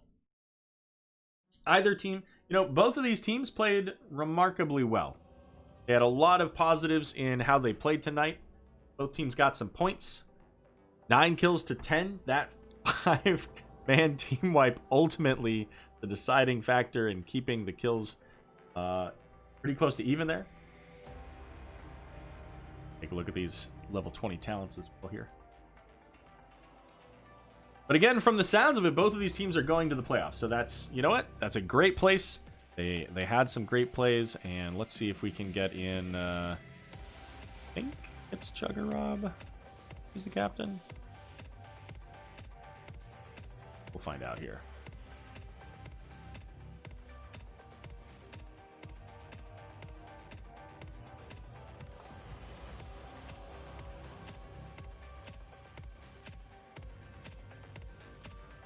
All right. 9 to 10. Take a look at those stats again here. Chuggarob putting out a lot of damage there. Doing a lot of work. That combination of the ETC power slide with the mosh pit, followed up by the Durance of Hate. Fantastic. Hello! Welcome! How you doing? You just got that 2-1 victory. You excited? Yeah, feeling pretty good. I know there was a small chance that we weren't going to make the playoffs, but I don't know the exact numbers, but I feel like this pretty much solidifies us making the playoffs in some position, so I'm pretty happy about that. Sure, and I think I've said it half a dozen times tonight that, just based on the numbers, it probably looked like, both teams, if they got any points out of this, we're likely going to the playoffs, right?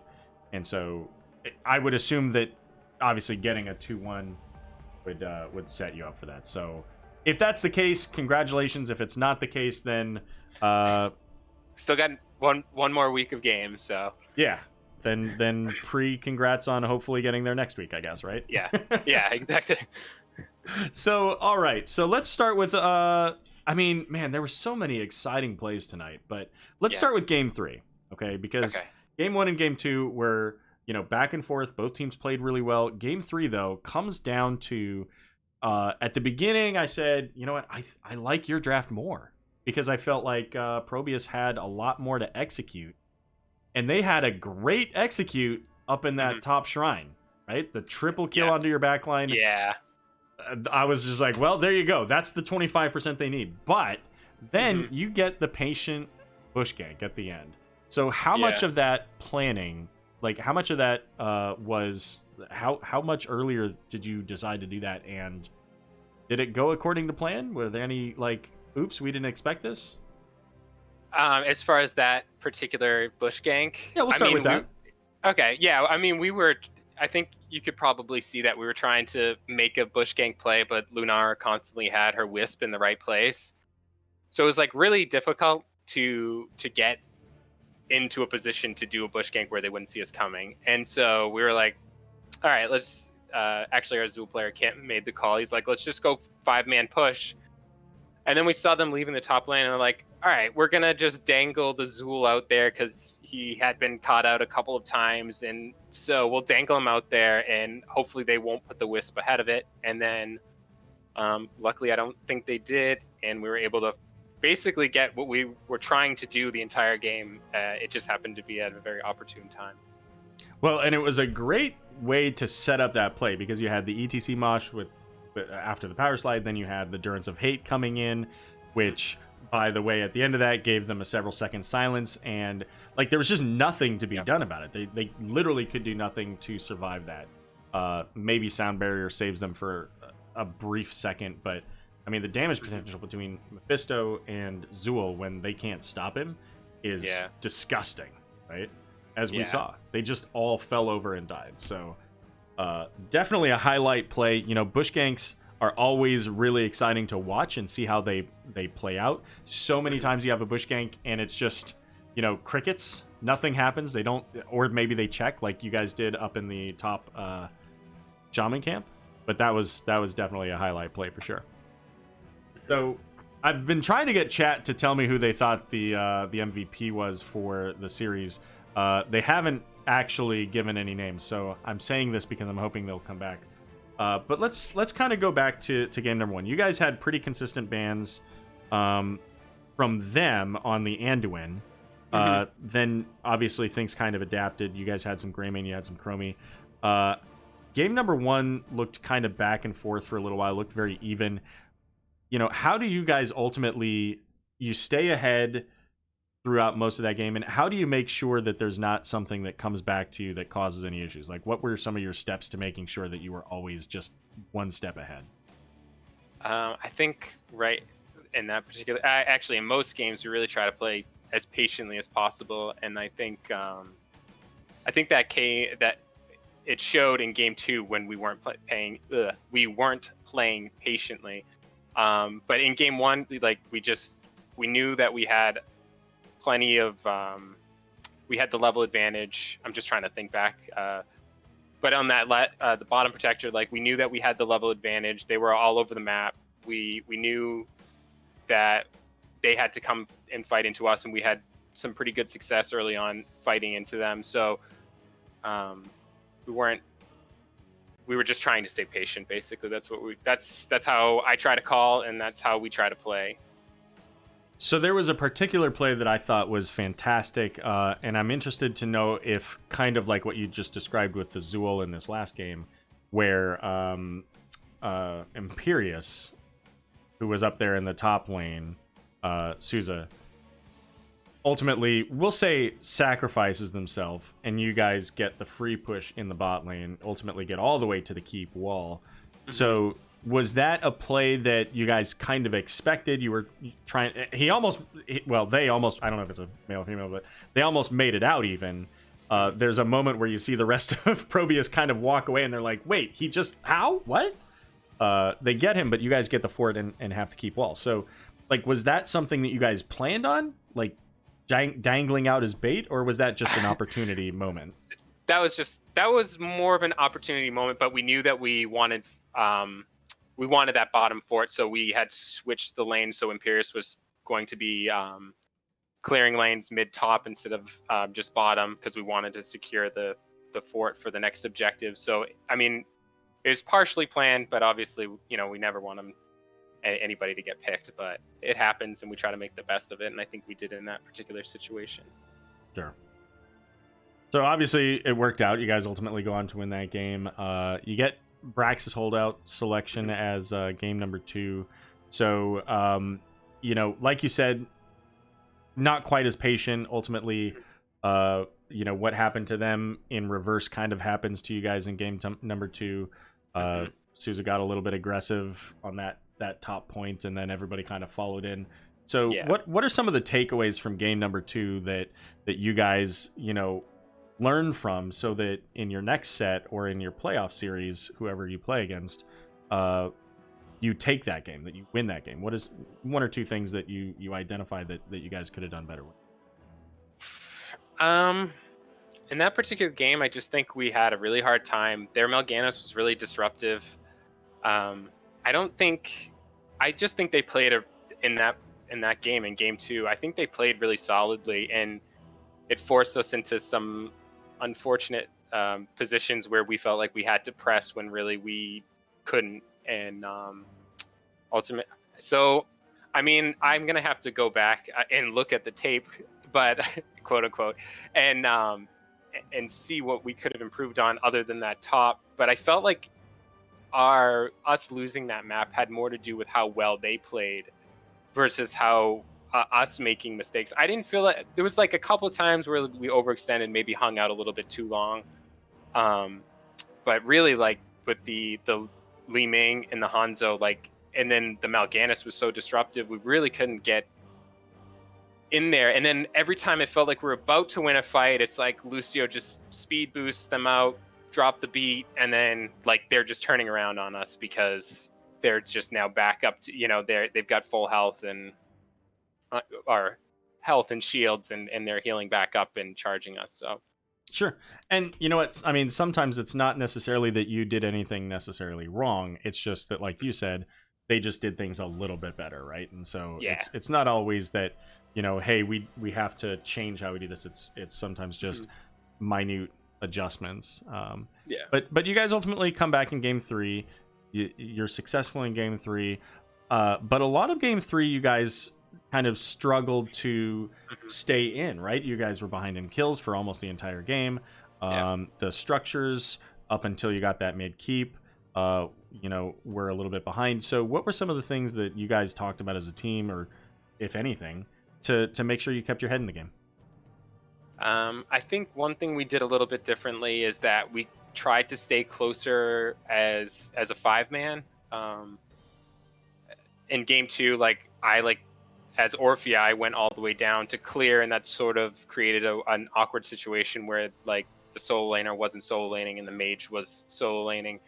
So I think towards the end of that game, even though we were down some levels, I think we were trying to stay closer so that we weren't as susceptible to getting ganked, because they had been ganking us all game in game 2. So we were really trying to be a little bit more diligent about not face checking bushes like I did one time, and just holding tight, knowing that we still had keeps up, and we could hold, as long as we didn't all die.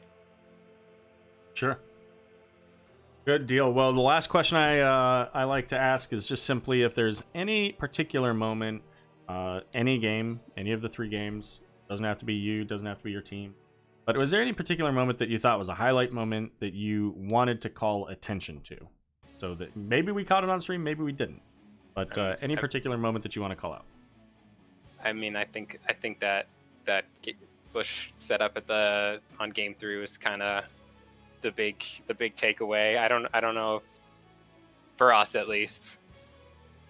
No, I obviously that's a main highlight play. That's why we started there, right? We start there, we finish there, and exactly. And it finishes the game. So it was a fantastic setup. It was a great play, and like you said earlier, a lot of patience goes into that. And not only that, but even like you mentioned the one time you face checked a bush in game 2, which you were just gone immediately, pretty much.